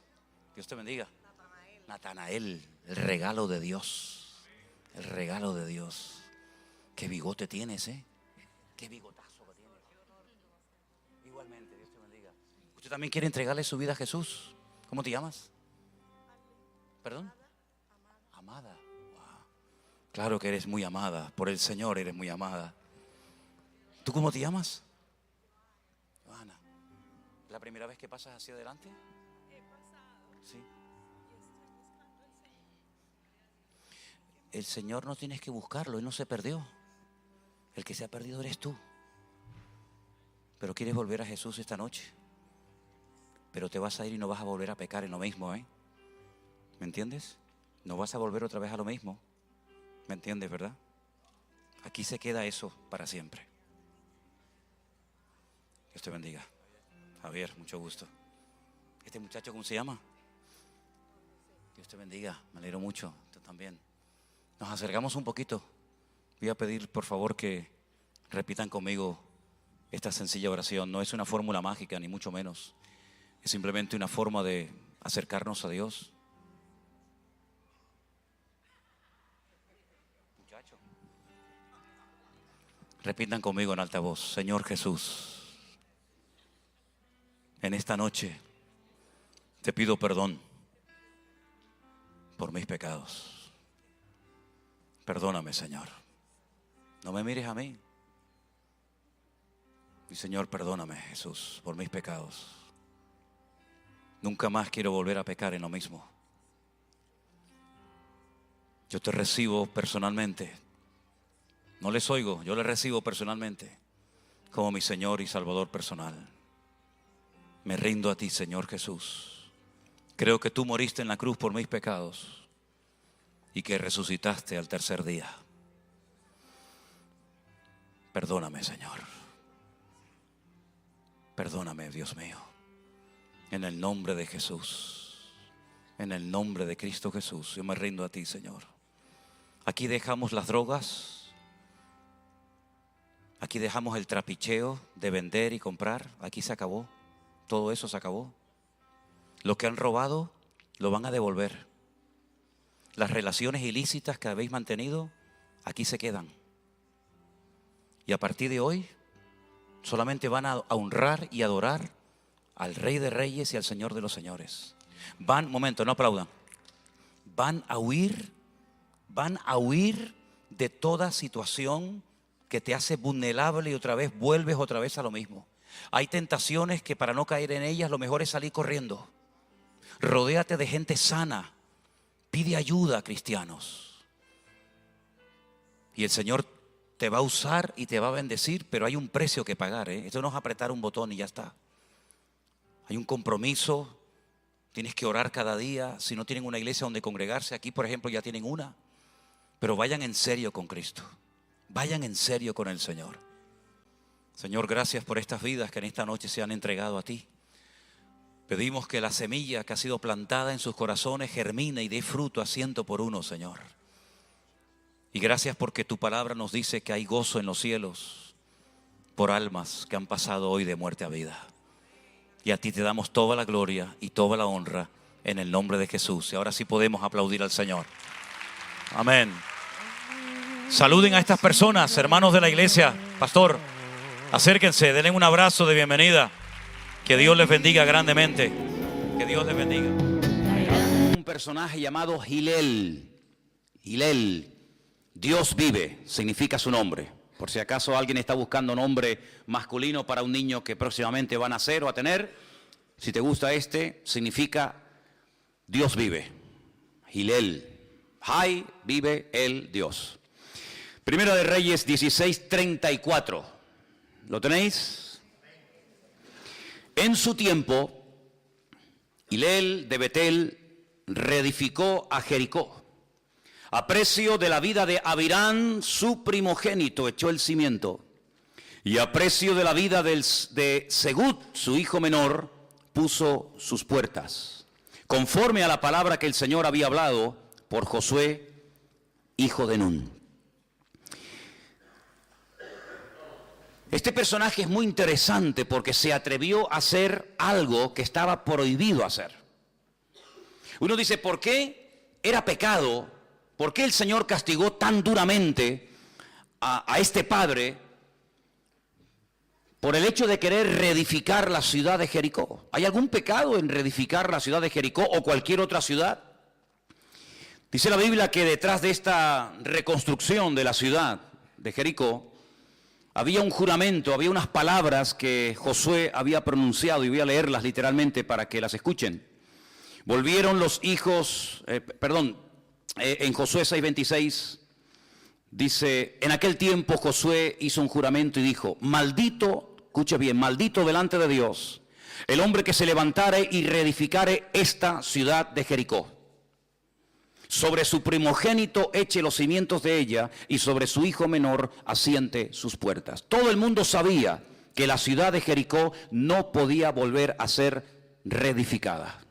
La pregunta es ¿por qué? ¿Cometió un error Josué al precipitarse y lanzar esta especie de juramento o de maldición? Que él lógicamente no vio en su época. Estamos hablando de casi 400 años después de haber dado esta palabra a Josué. Este tal Hilel se atreve a reconstruir la ciudad de Jericó. ¿Por qué Josué habló así? ¿En qué se basó? Yo siempre he dicho que toda declaración que hagamos tiene que ir avalada por la Biblia. No podemos decir cosas a la ligera y que no coincidan con la palabra. La palabra es la base, es nuestro estandarte, es la base de nuestra fe.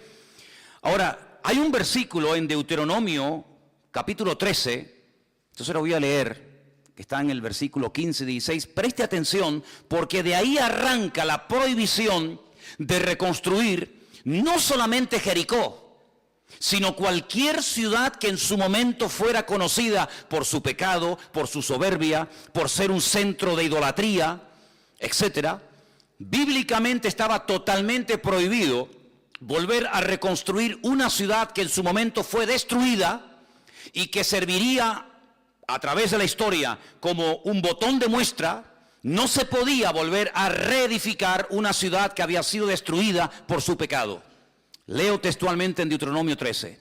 Irremisiblemente herirás a filo de espada a los moradores de aquella ciudad, destruyendo todo lo que en ella hubiere. También matarás a sus ganados a filo de espada. Juntarás todo su botín en medio de la plaza y consumirás con fuego la ciudad y todo su botín, todo ello como holocausto al Señor tu Dios. Y llegará a ser un montón de ruinas, y escucha esto, un montón de ruinas para siempre, y nunca más será edificada. Lo que dijo Josué estaba basado en un texto de Deuteronomio 13, versículo 15-16, una prohibición divina, un mandamiento decretado por el mismísimo Dios, que prohibía a toda persona que quisiera volver a reconstruir, a reedificar una ciudad que en su momento fue conocida por su inmoralidad, por ser una ciudad foco de idolatría o de lo que fuera. Si esa ciudad fue destruida, nadie tenía la autoridad para volver a reconstruirla y sobre todo, volver a hacer de esa ciudad lo que antaño fue. Si Jericó fue una ciudad conocida en Canaán por ser una ciudad de promiscuidad sexual, por ser una ciudad donde la idolatría era elevado a la máxima potencia, nadie podía a esa ciudad, sobre ese montón de ruinas, volver a reconstruirla. Eso es simplemente lo que dice Josué. Si alguien se atreve a ir en contra de lo que dice la Escritura, si alguien se atreve a decir, bueno, Dios la destruyó, yo la construyo de nuevo. Si Dios castigó a Sodoma y Gomorra, si Dios castigó a Babilonia, si Dios destruyó a Jericó, yo me voy a atrever a volver a reconstruirla. La historia no solamente nos relata lo que le pasó a los hijos de Hilel, sino que si ustedes analizan, todas las personas que quisieron reconstruir Babilonia murieron. Porque la Biblia dice que Babilonia como capital sería destruida y nunca más nadie moraría en ella. ¿Dónde murió Alejandro Magno? El hombre que conquistó prácticamente el mundo entero. Cuando intentó reconstruir Babilonia, allí murió con 33 años. Estaba sano, pero desafió un mandato divino. Todos los griegos y los romanos, no sé otras culturas, pero los griegos y los romanos sabían que en un lugar que había sido destruido y maldecido por lo que ese lugar representaba, ellos nunca se atrevían a reconstruir una ciudad. El único griego que se atrevió a reconstruir, a poner como sede de su gobierno una ciudad destruida por la historia y por el Señor, fue Alejandro Magno y murió. Saddam Hussein intentó también volver a reconstruir la ciudad de Babilonia y perdió no solamente la vida, sino se perdió toda su autoridad y su gobierno y le reventaron el país por 20.000 partes. Sí, hay un mandamiento bíblico: toda ciudad que fue conocida en el pasado, por ejemplo, como Sodoma y Gomorra, por lo que fueron, nadie puede volver a reconstruir esas ciudades. Eso no significa que en esa zona se pudiera habitar. Por ejemplo, yo me he dado cuenta de que desde que se escribió este texto, desde que Josué dijo este juramento o maldición, hasta que Hilel intenta reconstruir la ciudad de Jericó, pasaron más de 400 años. Y en la zona de Jericó, como en la actualidad, la gente vivía. Tengo dos textos muy interesantes que nos refuerzan lo que estoy diciendo. Por ejemplo, dice la Biblia en Jueces 3, 12 y 13, volvieron los hijos de Israel a hacer lo malo ante los ojos del Señor. Y el Señor fortaleció a Eglón, que era el rey de Moab, contra Israel, por cuanto habían hecho lo malo ante los ojos del Señor. Escucha, este juntó consigo a los hijos de Amón y a los de Amalek, y vino e hirió a Israel y tomó la ciudad de las palmeras. Hasta el día de hoy a Jericó se le conoce como la ciudad de las palmeras. Está en un valle. A mano derecha tienes Jordania, están en un valle, en el valle del río Jordán, y a mano izquierda, por un camino, se sube directamente a la ciudad de Jerusalén. Es decir que hubo un momento en el que la gente vivió cerca, en la zona donde estuvo y donde estaban y están todavía las ruinas de la antigua ciudad de Jericó, pero no la había reconstruido nadie. En los tiempos del rey David, hay otro versículo que encontré en 2 de Samuel 10:5, y dice así, mira qué interesante: cuando se le hizo saber esto a David, es unas personas que fueron humilladas, en fin, las avergonzaron públicamente. Dice, cuando a David se le dio a saber esto, envió a encontrarles porque ellos estaban en extremo muy avergonzados, y el rey mandó que se les dijera, quedaos en Jericó hasta que os vuelva a crecer la barba y entonces volved. Es decir, se podía vivir en Jericó, en la ciudad de Jericó, en los alrededores, incluso utilizar el nombre Jericó, pero no se podía reconstruir la antigua ciudad de Jericó. Yo he estado en Jericó, en la Jericó moderna, en la Jericó de hoy en día, he estado 3 o 4 veces. Es una ciudad enorme, es una ciudad que está bajo autoridad palestina, se puede visitar, hay un hotel muy bonito y se puede visitar, y vas al monte donde Jesús fue tentado, hay un teleférico que te lleva desde el valle. Es la única ciudad de Israel que el gobierno israelí no ha llevado agua potable, porque es una de las ciudades, a pesar de que está en pleno desierto, es un calor terrible en verano, te mueres de calor, es una ciudad que está llena de pozos de agua. Es una ciudad donde dice la Biblia que unos hijos de profetas, es decir, unos discípulos de profetas que se estaban preparando para servir al Señor, fueron un día al profeta Eliseo y le dijeron, como tú ves, la zona es buena, pero las aguas son muy malas, las aguas están contaminadas. Entonces dice la Biblia que Eliseo salió, oró por todos aquellos pozos de agua no potable, y dice, y toda la ciudad y todo el valle del Jordán y de Jericó bebe de ese agua hasta el día de hoy. Y cuando tú vas, si algún día tienes la oportunidad de ir y visitar Jericó, te encuentras que en Jericó todavía siguen bebiendo de aquellos pozos que el Señor sanó hace cientos o miles de años en la época del profeta Eliseo. Es decir, que es una ciudad habitada, es una ciudad donde se puede ir, pero las ruinas de la antigua ciudad de Jericó están a las afueras y se pueden ver, se pueden visitar.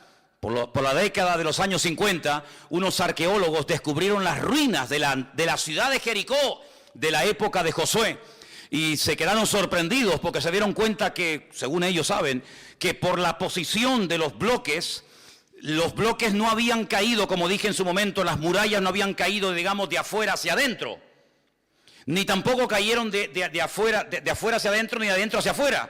Entonces, ¿cómo cayeron? Pues como dije muchas veces, como las Torres Gemelas, se derrumbaron así sobre sí mismas y ahí quedaron para la posteridad, para que todo el mundo que pase por aquel lugar sepa que esa ciudad fue destruida y que nunca nadie jamás la puede volver a reconstruir. Y él sabía perfectamente esto, sabía lo que decía la palabra, sabía la maldición que pesaba sobre la ciudad, pero él, ¿qué es lo que hace? Yo voy a hacer lo que me da la gana. Dios ha dicho que no se puede hacer, yo lo voy a hacer. La pregunta es, ¿qué fue lo que motivó a este hombre? Pensaba yo esta semana, para atreverse a reconstruir una ciudad y ver que cuando empieza a construirla, su hijo primogénito muere, y en vez de parar la construcción sigue y sigue adelante, y cuando está poniendo las puertas de la ciudad de Jericó, su hijo menor también muere. ¿Merecía la pena perder a la familia por desafiar a Dios? ¿Merecía la pena perder a dos hijos, al mayor y al menor, porque se te metió en la cabeza reconstruir la ciudad de Jericó? Aparentemente para él merecía la pena, pero evidentemente se equivocó. Ahora, el tiempo en el que vivió este hombre, Hilel, era el tiempo del reinado del peor rey que jamás ha tenido la historia de Israel. ¿Quién era? El rey Acab. La palabra en hebreo es Ahab. Son dos palabras que se han unido para crear un nombre. Es decir, con estas dos palabras que se han unido, que ahora te digo lo que significan, uno puede conocer un poco la personalidad, la tendencia espiritual de este perverso rey llamado en español Acab. Significa hermano. Ab significa padre. Su nombre literalmente significa hermano de padre. Ahora, Acab no era hermano de su padre, era el hijo de su padre. Si ustedes van a la palabra de Dios, se van a encontrar que Omri, el padre de Acab, fue terrible, un idólatra perverso, terrible. Pero cuando Acab llega a ocupar el lugar de su padre y encima se casa con una reina pagana que no era judía, llamada Jezabel, dice que ésta lo incitaba y ésta estaba todo el día pinchándole para que se rindiera completamente a la idolatría. Incluso construyó templos pagados por el imperio, por Israel, para llevarse bien con su esposa. Es decir, cedió ante la presión de su esposa. En vez de decir, no, nosotros solamente adoramos a Dios, al Dios vivo, al Dios de Abraham, al Dios de Isaac, al Dios de Jacob, vaya, al único Dios que existe. Él cedió ante la tentación de su esposa. Y dice la Biblia que comenzó a adorar a Baal. La palabra Baal significa Señor. Hizo de un ídolo su Señor, su autoridad. Hizo de Acera, otra estatua en forma femenina, su diosa. De tal manera que este hombre dice que fue el peor de todos los reyes. Digamos que Acab, que significa hermano del padre, es como decir que Acab fue el hijo espiritual.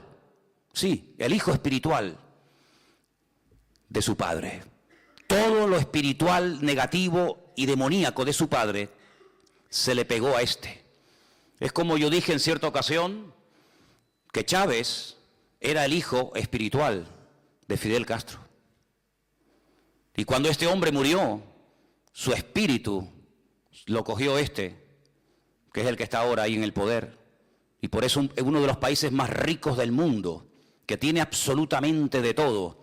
Uno de los países más hermosos de la tierra y de Latinoamérica está en la más absolutamente ruina, porque le ha entregado, lamentablemente, al enemigo el control de esa hermosa tierra. ¿Qué te parece, amigo? Y este Acab no solamente era hijo natural de su padre, sino que ese espíritu de idolatría, ese espíritu de rebeldía, ese espíritu de hacer todo lo contrario a lo que Dios ha dicho, se le pegó y lo elevó a la máxima potencia. Y ahora este Hilel, que no es ni príncipe, ni rey, ni nada, probablemente en un acto de querer ganarse el apoyo, el favor del rey Acab, no se le ocurre otra cosa que desafiar al mismísimo Dios, diciendo, bueno, yo voy a hacer lo que durante 4 siglos y pico nadie se ha atrevido a hacer, porque sabe a lo que te atienes, sabe lo que te puede ocurrir, y es reconstruir la ciudad de Jericó. ¿Saben? Mientras yo leía esta semana y estudiaba y preparaba todo esto, viendo que este hombre desafía a Dios, y en vez de decir, en esta ciudad vimos la mano de Dios. ¿Cuántos saben la historia de la toma de Jericó? Es una de las historias más conocidas. La Biblia nos enseña que cuando ellos salen del desierto y cruzan el río Jordán milagrosamente y entran ya en la tierra prometida, se encuentran con aquella enorme y gigantesca ciudad que tenía no uno, dos muros, eran como círculos concéntricos. Una ciudad imposible de conquistar, una ciudad que nunca en la vida iba a poder ser conquistada. No había ametralladoras, no había infantería, no había cañones, no había aviación, no había armas como hoy en día podemos así en segundos destruir un país entero.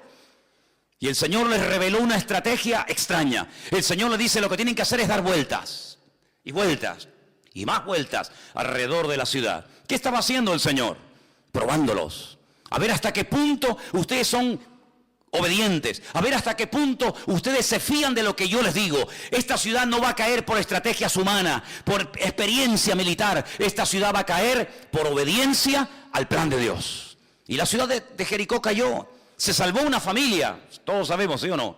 Rahab, aquella mujer que vivía entre muro y muro. Dice que toda la ciudad cayó, pero su casa permaneció porque puso su confianza en el Señor. Y la Biblia dice que el que pone su confianza en el Señor llegará a ver que pueden caer 1000 a tu diestra y 10.000 a tu otro lado, pero a ti no llegará, porque el Señor te guarda, te protege y te cuida. Y ella empieza una vida nueva. Ella se va a vivir a Israel. Se casa con un hombre llamado Salmón. Y todos sabemos que hasta el mismísimo Señor Jesucristo es descendiente de aquella mujer llamada Rahab, la que vivía en Jericó. Fue todo un desafío, ¿sabes? Pero me llama muchísimo la atención que en esta ciudad, que quedó totalmente destruida, que tenía que ser para todas las generaciones un botón de muestra de que no se puede tomar el pelo a Dios, de que hay que tomarse en serio su palabra. Mientras yo preparaba todo esto, me vino a la cabeza un texto que aprendí hace mucho tiempo, y quiero leerlo en esta tarde y quiero que todos lo leamos juntos. Está en Gálatas 2:18. Es un versículo buenísimo que tiene que ver con volver atrás y reconstruir aquello que ya lograste vencer y derrotar en el nombre del Señor. Gálatas 2:18. Cuando lo tengan, por favor, díganme amén. O dígame ya lo tengo. O dígame ya lo encontré. En fin, díganme algo. Bueno, ya está. Vamos a leerlo, Gálatas 2:18. Juntos, ¿sí? Dice: porque si las cosas que destruí, las mismas vuelvo a edificar, transgresor me hago. Otra vez, más fuerte. Porque si las cosas que destruí, las mismas vuelvo a edificar, transgresor me hago. Estaría Pablo, cuando escribió este texto, estaría pensando en Hilel. Vete tú a saber.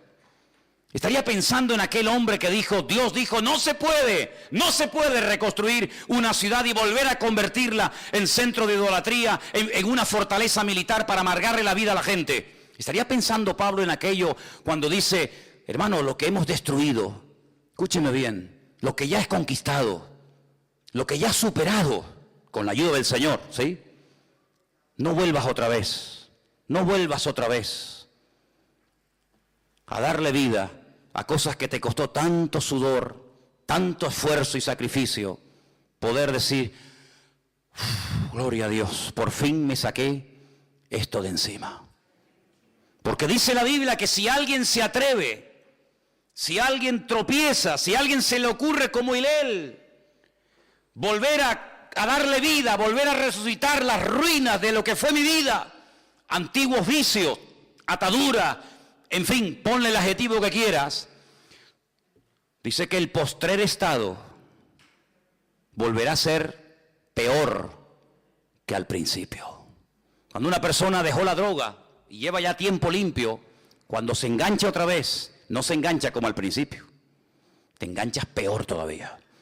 Y no será la primera vez, espero que sea la última, que en un momento determinado un chico, amigo nuestro, hermano nuestro, incluso convertido bajo nuestro ministerio, estuvo un tiempo limpio y libre de drogas y llevaba una vida ordenada, pero por lo que sea, se llevó una desilusión, tropezó, cayó, se desanimó, en fin, lo que sea, ¡bum! Fue, se puso y quedó frito como un pajarito de una sobredosis. ¿Qué te parece, amigo? Qué triste sería volver otra vez atrás, cuando pudiste destruir, cuando pudiste conquistar, cuando pudiste decir, gloria a Dios que me quité esta basura de encima, volver otra vez a las andadas, sería terrible. ¿Cuántos dicen amén? Aquí hay milagros, aquí hay personas que podríamos hacer películas con ellos, de los milagros y de las liberaciones y de las sanidades y de las maravillas que el Señor ha hecho en vuestras vidas. Pues hermano, pelee la buena batalla y no permita otra vez que ese vicio que te dominó tantos años, que aquella atadura que te tenía amargado y te tenía, absorbido, vuelva otra vez a ser edificada. Porque si vuelve, no es porque el diablo te venció, sino porque tú bajaste la guardia. Y cuando uno baja la guardia, aquí se dijo esta tarde que el diablo está como león rugiente, buscando a quien devorar. Que Dios no permita que ninguno de ustedes que lograron vencer al enemigo poderosamente vuelva otra vez a edificar y caiga una maldición y una atadura peor que la que había durante tu vida. ¿Cuántos dicen amén? Por la gracia de Dios estamos firmes hoy en día. ¿Cuántos dicen amén? La palabra baná, o el verbo baná, que es construir, que se emplea aquí, y la palabra que emplea Josué, no es una palabra que hace simplemente referencia a construir una casita, o 3 o 4 casitas, y con el paso del tiempo hacemos un pueblecito, y después construimos un salón de actos, y después al final hicimos una ciudad. No es simplemente reconstruir una ciudad, sino que el juramento, la palabra, lo que enfatiza es el hecho de decir, cuidado con volver a levantar, con volver a reedificar la ciudad de Jericó, cuando ustedes saben el motivo por el cual Jericó fue destruida. Si ustedes saben que Jericó fue conquistada porque no quisieron rendirse, porque no quisieron aceptar al Dios vivo, hermanos, toda la ciudad de Jericó podía haberle pasado lo que le pasó a Rahab. Rahab es una mujer que cuando aquellos espías van a su casa y entran y están allí, ella le dice a los espías algo tremendo. Hemos oído, hablan plural. Toda la ciudad ha oído lo que Dios ha hecho por ustedes. Y fíjate lo que le dice. Hemos oído cómo el Señor os sacó con mano fuerte y poderosa de Egipto. Hemos oído cómo las aguas del Mar Rojo se abrieron para que ustedes pasaran por tierra seca. Hemos oído cómo ejércitos y reyes mucho más poderosos que ustedes salieron al desierto para destruirlos, y ustedes los destruyeron y vieron la mano del Señor. Todo eso lo sabemos. Y sabemos, escucha bien, que la ciudad de Jericó, tarde o temprano, también va a ser conquistada por ustedes. Y ahora dice Rahab, solamente les pido un favor. Perdónenme la vida a mí y a mi familia. Cuando ustedes entren a destruir la ciudad de Jericó, que va a caer y está tan cerrada, tan herméticamente cerrada, dice la Biblia que nadie entraba y nadie salía por miedo. Estaban asustados, de un momento a otro la ciudad cae, de un momento a otro estos vienen y nos aniquilan. Por favor, cuando tomen la ciudad, porque yo sé que tarde o temprano va a caer la ciudad, me da igual si los muros tienen 30, 40 o 1000 metros de altura, me da igual. Yo sé que vuestro Dios es más poderoso que los muros sobre los que nosotros nos parapetamos. Tened misericordia de mí. Estos espías le dicen, si tú no te chivas, si tú no vas con el cuento al rey, si tú no le dices que hemos estado aquí, nosotros te vamos a perdonar la vida a ti y a todas las personas, padre, madre, primos, sobrinos, cuñados que estén en tu casa contigo. Y para que nosotros cuando entremos en la ciudad sepamos cuál es la casa donde tú vives y no haya muertos, cordón de color grana, átalo en la ventana, y cuando entren, los soldados de Israel, cuando vean aquella especie de cuerda amarrada en la ventana, tendrán orden de que no entren en esa casa y no hagan daño a nadie. Si el rey hubiese dicho, esta gente ha recibido de parte de Dios la orden de que tienen que tomar posesión de esta tierra, nosotros lo que vamos a hacer es llegar a un acuerdo con ellos. Lo que vamos a hacer es arrepentirnos de nuestros pecados. Lo que vamos a hacer es reconocer que las maravillas que esta gente ha visto de parte de su Dios, nosotros en toda nuestra historia, jamás ningún ídolo nuestro ha hecho estas maravillas. Por lo tanto, no es más sabio, dice la Biblia, llegar a un acuerdo antes de que te ataquen que una vez que te hayan atacado, hijo. ¿No es mucho más sabio reconocer que tus muñecos y tus imágenes, me da igual cómo se llamen o cuántas sean, no te han servido absolutamente de nada? ¿No te das cuenta de que no ha habido nunca ningún pueblo que saliera de esa forma tan poderosa y exitosa de un país llamado Egipto, que era una potencia militar en aquel tiempo?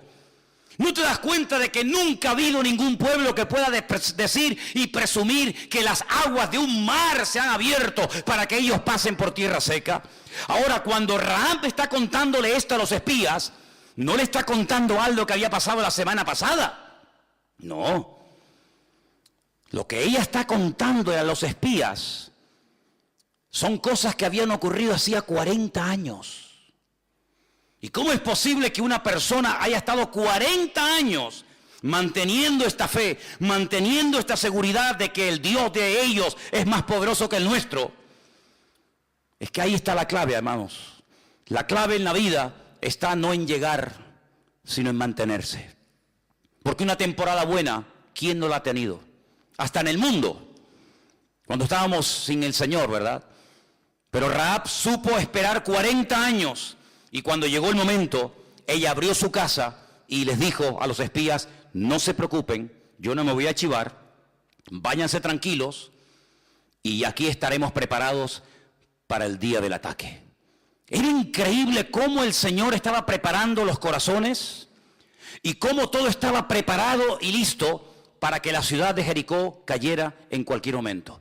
Cuando cae la ciudad de Jericó sin disparar una lanza, sin hacer alardes de fuerza, sino simplemente por dar vueltas y tomar autoridad en el nombre del Señor, y la ciudad se desplomó, ellos tenían que recordar que esa ciudad es un botón de muestra de que cuando una persona va en contra de la voluntad de Dios y peca, la consecuencia del pecado, tarde o temprano, siempre es la misma: la muerte y la destrucción. Y ahora este Hilel, 400 y pico años más tarde, sin ninguna necesidad, sin haber recibido ninguna orden de parte del rey ni de nadie, él por su cuenta dice: bueno, yo me voy a atrever a hacer lo que nadie ha hecho en la historia. ¿Y cómo pasó a la historia? Como un padre que tuvo que enterrar a un hijo mayor y al hijo menor. ¿Al final para qué? ¿Cuánta gente pierde su matrimonio, su salud, sus hijos, su marido, su esposo, los amigos, todo? ¿Para qué? ¿Para un rato de placer? ¿O porque aquello creías que era lo mejor del mundo? Y cuando miras atrás la ruina que hemos dejado, hijos rebeldes, la mujer con otro, el marido enfermo, el matrimonio destruido, tú mismo ya te has puesto con una edad en la vida. Y tú dices: ¿de qué me ha servido? ¿Saben? Hay una carta preciosa en el Nuevo Testamento que se llama la carta de Pablo a los romanos. Una carta muy profunda. Hay una parte en la carta en la que Pablo les dice: hermanos, ¿qué fruto os ha quedado de aquellas obras que hicisteis antes de conocer al Señor, de las cuales ahora os avergonzáis? A ver, decidme, ¿qué os ha quedado de aquellas orgías, de aquellas verbenas, de aquellos tenderetes? ¿Qué os ha quedado de todo aquello? Nada, ¿verdad? Pues Pablo dice: así como antes de conocer al Señor presentabais los miembros de vuestro cuerpo para el pecado, ¿por qué no le dais la vuelta a la tortilla ahora? Y presentáis los mismos miembros, pero en vez de para pecar, para glorificar y para alabar al Señor. Cuando veo por ahí gente bajo el efecto de las drogas o del alcohol gritando, yo digo: qué tremendo predicador sería este con la voz que tiene, ¿eh? Si en vez de presentar su voz para decir tontería, insultar a la mujer, insultar a todos los vecinos, utilizar esas cuerdas vocales y la fuerza de esa voz para predicar el evangelio y para ir por la calle diciendo: Cristo vive, otro gallo cantaría, ¿verdad? Aquellas manos con las cuales robaste o con las cuales golpeaste, si las presentaras ahora para ayudar, para levantar, para restaurar, para apoyar la obra, qué diferente sería la vida, ¿verdad? Pensaba en la diferencia del rey de Nínive, ¿se acuerdan?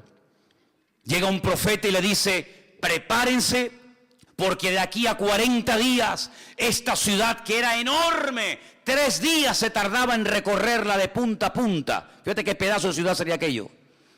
Dentro de 40 días, si no se arrepienten, Nínive será destruida y borrada de la faz de la tierra. El rey podía haber dicho, pero ¿qué se cree este tipo? ¿Quién es este Jonás que viene de no sé qué sitio a decirme a mí como rey lo que tenemos que hacer? Hermano, dice la Biblia que se pusieron a orar, se pusieron a ayunar, y dice que hasta los animales los puso en ayuno. Y toda la ciudad se arrepintió, y toda la ciudad buscó el perdón de Dios. ¿Y saben lo que pasó? Toda la ciudad de Nínive fue perdonada por la misericordia del Señor. Lo que cambia todo no es la arrogancia rompe más cosas todavía. Lo que hace más daño es el orgullo, el no querer reconocer, el no querer admitir, el cerrarte en banda y pelear una causa perdida. Pero lo que cambia todo y abre un panorama y un abanico enorme de posibilidades y de bendiciones, ¿sabe lo que es? El pedir perdón. Decir, Señor, perdóname. Y no voy a reconstruir nada de lo que con tu ayuda logré destruir en el nombre del Señor. ¿Sabes, hermano? Construir cuesta muchísimo, muchísimo. Si mañana quisiéramos construir, digamos, una iglesia grande, nos llevaría mucho trabajo, mucho trabajo. Cemento, arena, hormigón, bueno, todo lo que conlleva. Y seguramente estaríamos muchos meses o años. Pero si llega una persona y pone unos explosivos, qué impactante las imágenes cuando vemos a lo mejor en el telediario del mediodía y dicen, se voló o se explosionó un edificio enorme de montones de viviendas, o enorme, así, en décimas de segundo. Un edificio que tardaron años y años en construir, en décimas de segundo, ¡fum!, se vino abajo. ¿Sabes que en cierto sentido una vida es igual?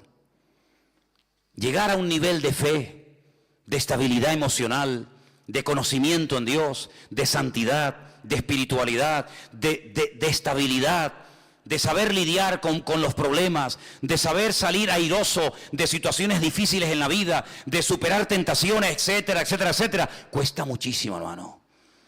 Pero dice la Biblia que todo lo podemos en Cristo que nos fortalece. Pero en un segundo, en un minuto, se puede tirar por la borda un matrimonio de 40 años.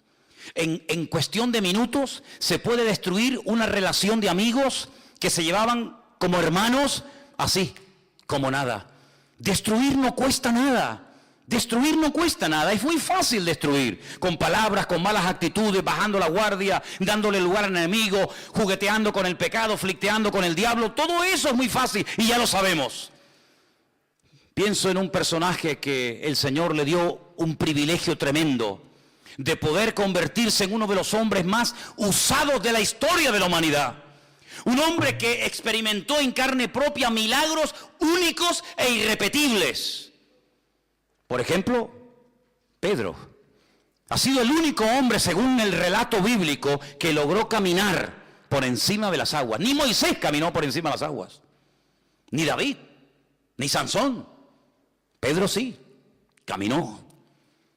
El único hombre junto con Santiago y Juan que vieron la metamorfosis de Cristo, lo vieron transfigurado en el monte, y dice la Biblia que oyeron a Moisés y a Elías cómo hablaban con él, y él estuvo allí y dice, vimos la gloria cuando estábamos con él en el monte.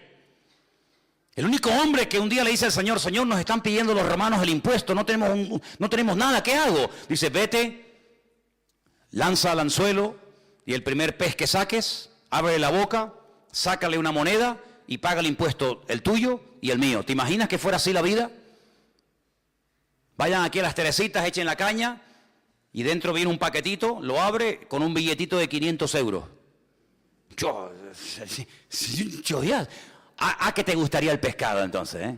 Dice, a mí no me gusta el pescado, ahora te va a encantar el pescado. ¿Sí o no? Milagros increíbles, increíbles. En una noche, en unos minutos, yo no sé quién es, no le conozco, yo no tengo nada que ver con ese hombre. 3 años, hermano, viajando con el Señor, hablando con Él, conviviendo con Él, viendo milagros, maravillas, prodigios, algo increíble. El Señor le dijo a ellos cosas que reyes y profetas quisieron ver del Antiguo Testamento, no las vieron. Y ustedes las están viendo. Pero en una noche lo echó todo por la borda. ¿Por qué? Porque se juntó con malas compañías. ¿Y qué dice el refrán? Dime con quién andas y te diré quién eres. ¿Sí o no? Anda con sabios, dice la Biblia. Y sabio serás. Algo se te pega. Algo se te pega. Empezó a juntarse con los romanos. Claro, los romanos, la forma de hablar de un romano era completamente diferente a la forma de hablar de los discípulos del Señor. Claro. Los romanos decían palabrotas, los romanos tenían un vocabulario terrible. Ahí se juntó Pedro con ellos. Durante 3 años estaba ahí pegadito al Señor y Pedro tenía una fortaleza, ¿verdad? De repente se separa del Señor, se junta con los romanos, se calienta un fuego ajeno en vez de en la presencia del Señor. Ay, amigo, le sigue de lejos, empieza a utilizar armas carnales. Mira, si tú para mantenerte en victoria, escúchame bien porque esto es profundo lo que te voy a decir ahora, Si tú para mantenerte en victoria como creyente tienes que utilizar armas carnales, estás perdido, amigo. Si tienes que utilizar triquiñuelas y mentiras y rollos y chanchullos para mantenerte en tu posición como cristiano o como cristiana, estás perdido. Porque eso funciona un tiempo. Pero no dice un refrán que se coge más rápido a un mentiroso que a un cojo. Ay, amigo. Cuando llegó el momento de la verdad, tú eres uno de ellos. Yo te he visto. Tú viajabas con ellos. Y él dice, no le conozco. 3 años de gloria. 3 años de milagros, 3 años maravillosos, inolvidables. En una noche, lo echó todo por la borda. Construir cuesta toda una vida. Destruir no cuesta nada. Y él enterró a su hijo primogénito, enterró a su hijo menor, porque se le metió entre ceja y ceja en la cabeza. Voy a reconstruir Jericó, voy a demostrarle al rey Acab que yo soy como él, un idólatra, un rebelde, un desobediente, y que aquí no pasa nada. Ay, amigo, había un hombre en la historia que jugueteó tanto con el pecado, y de vez en cuando Dios lo usaba, porque uno dice, pero ¿cómo puede un hombre de Dios, juguetear con el pecado y a la media hora volver a ser usado por el Señor? Bueno, no es la primera vez que ocurre. Mira, Sansón era un hombre que estaba ahora toda la noche con una ramera y al día siguiente iba y arrancaba las puertas de la ciudad, o cogía un hueso podrido de un asno y mataba a 1000 filisteos de golpe. Pero él creía que podía llevar esa doble vida. Ahora peco y mañana sirvo al Señor. Ahora sirvo al Señor y mañana peco. Pero llegó un momento, amigo, cuidado con esto, porque esto es muy serio. Y llegó un momento que dice la Biblia que él volvió otra vez a levantarse. Había estado toda la noche con Dalila, había hecho barbaridades, y al día siguiente aquí no pasa nada. Total, ya lo he hecho muchas veces. Y al día siguiente dice que no tenía fuerzas.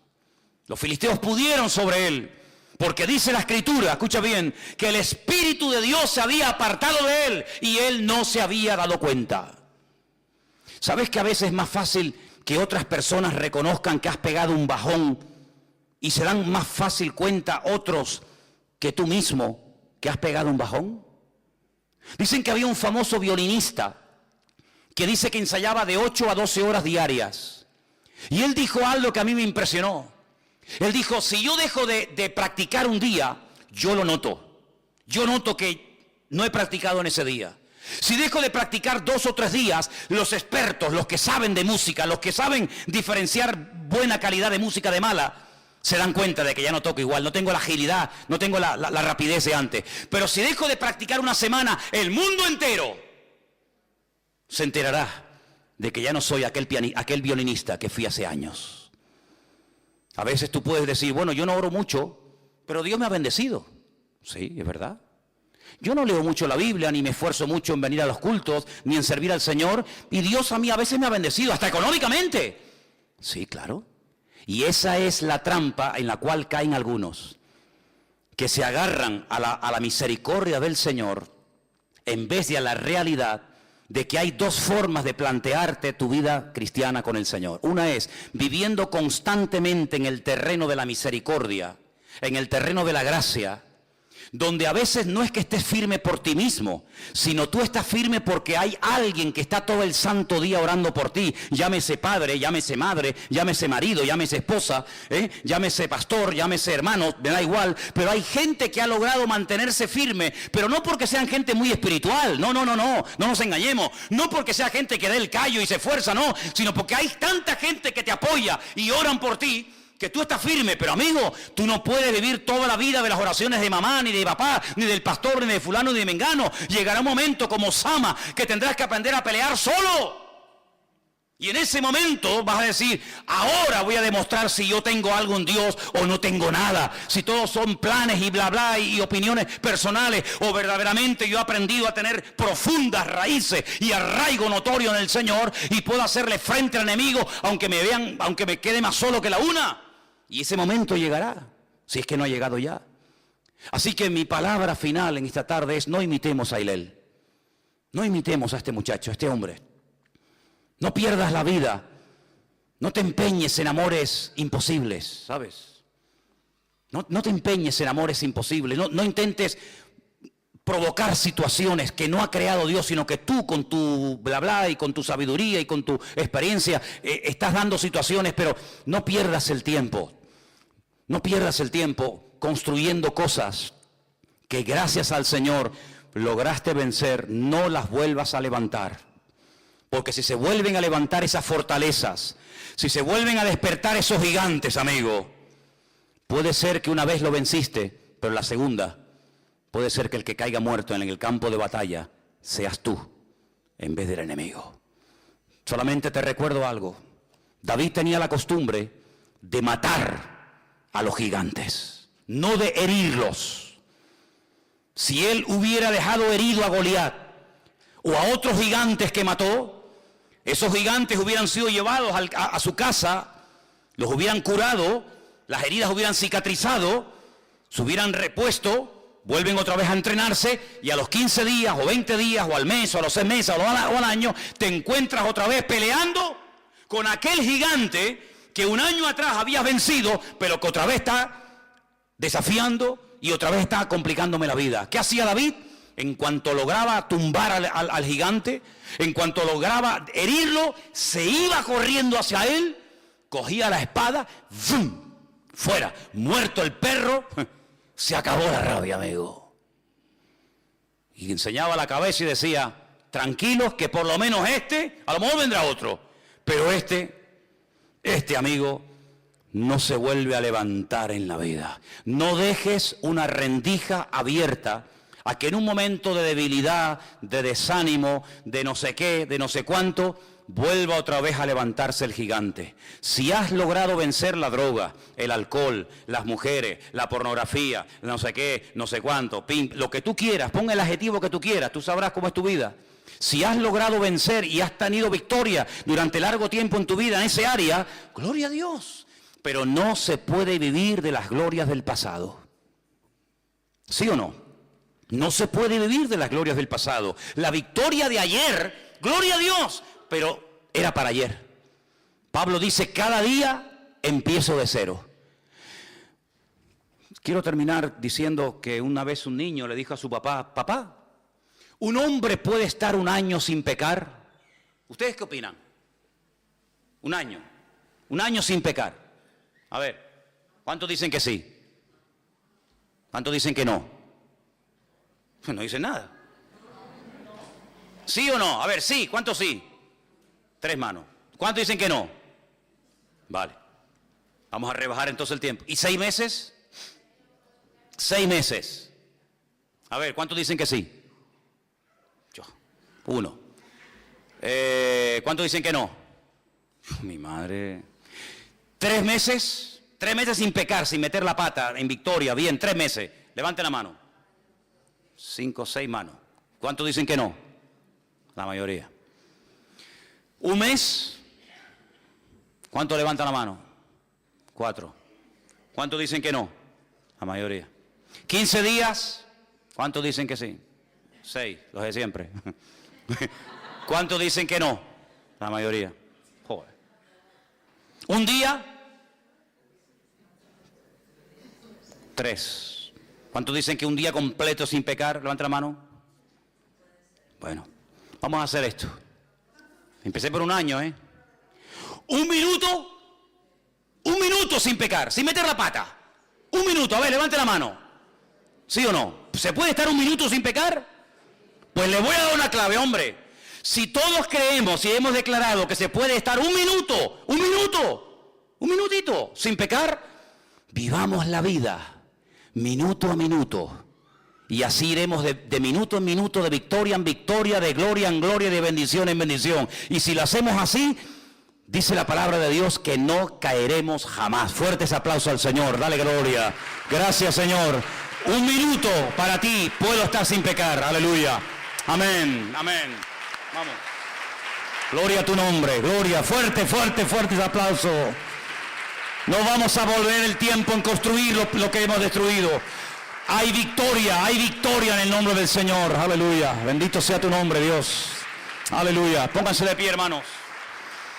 Amén, amén, amén, amén. Bueno, pues ya está, venga, un minuto, ya está, un minutito. Pasé un minuto en victoria, gloria a Dios. Venga, ahora el segundo, venga, y ahora el tercero, y ahora el cuarto, ya está, ya verás. Hoy dice, no, 15 días, 15 días, madre mía.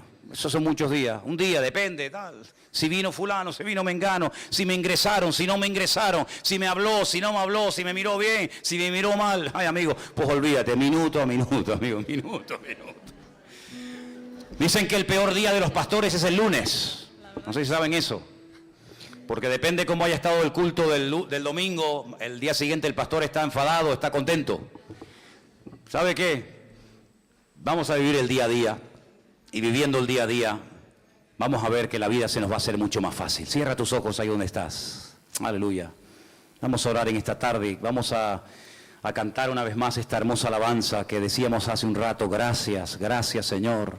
Pero yo quiero que ahora tomes la mano de alguien, del que tú quieras. Tu esposa, tu marido, un hermano, el que tú quieras. Acércate al que tú veas. Y quiero que en esta noche ores por esa vida, para que podamos esta semana vivir minuto a minuto. Hay unos hermanos que han venido desde Adeje esta tarde. Antonio era, ¿no? Antonio y Romina. Nos veis por internet, me decía, ¿no? Han venido desde Adeje. Qué maravilla. Que el Señor les bendiga de verdad grandemente, porque venir de Adeje de verdad que es una bendición. Pero ellos se van a ir bendecidos. Estamos muy contentos de que estén con nosotros. Aleluya. Cierra tus ojos. Ora por la persona que está a tu lado en esta tarde, ¿sí? Bendito sea Dios. Yo quiero pedir en esta tarde a varios hermanos. Nuestro hermano Dino, Quiero pedirle a nuestro hermano Luis. Quiero pedirle a Elena, vengan un segundito ustedes tres, vamos a estar todos orando. Quiero que hagan 3 oraciones breves y oramos para que el Señor en esta semana nos dé bendición. Quiero que suban aquí, aleluya, uno detrás de otro, vamos a estar orando. Elena, Luis y nuestro hermano Dino, vamos a orar, hermanos. Señor, te alabamos en esta tarde, te damos a ti la gloria y la honra y la alabanza, Señor, que solo tú mereces. Oh Dios mío, ponemos nuestra vida delante de ti, Señor, que nunca volvamos atrás nuestra mirada, Señor, que tú nos mantengas en victoria, Señor, que tú mires, Señor, este pueblo que se congrega en este lugar en esta tarde, Dios mío, y les des bendición tras bendición, gloria tras gloria, Señor. Gracias, Señor, por tu presencia que es real y vive en nuestras vidas, Señor, y gracias por la victoria que podemos disfrutar en Cristo Jesús.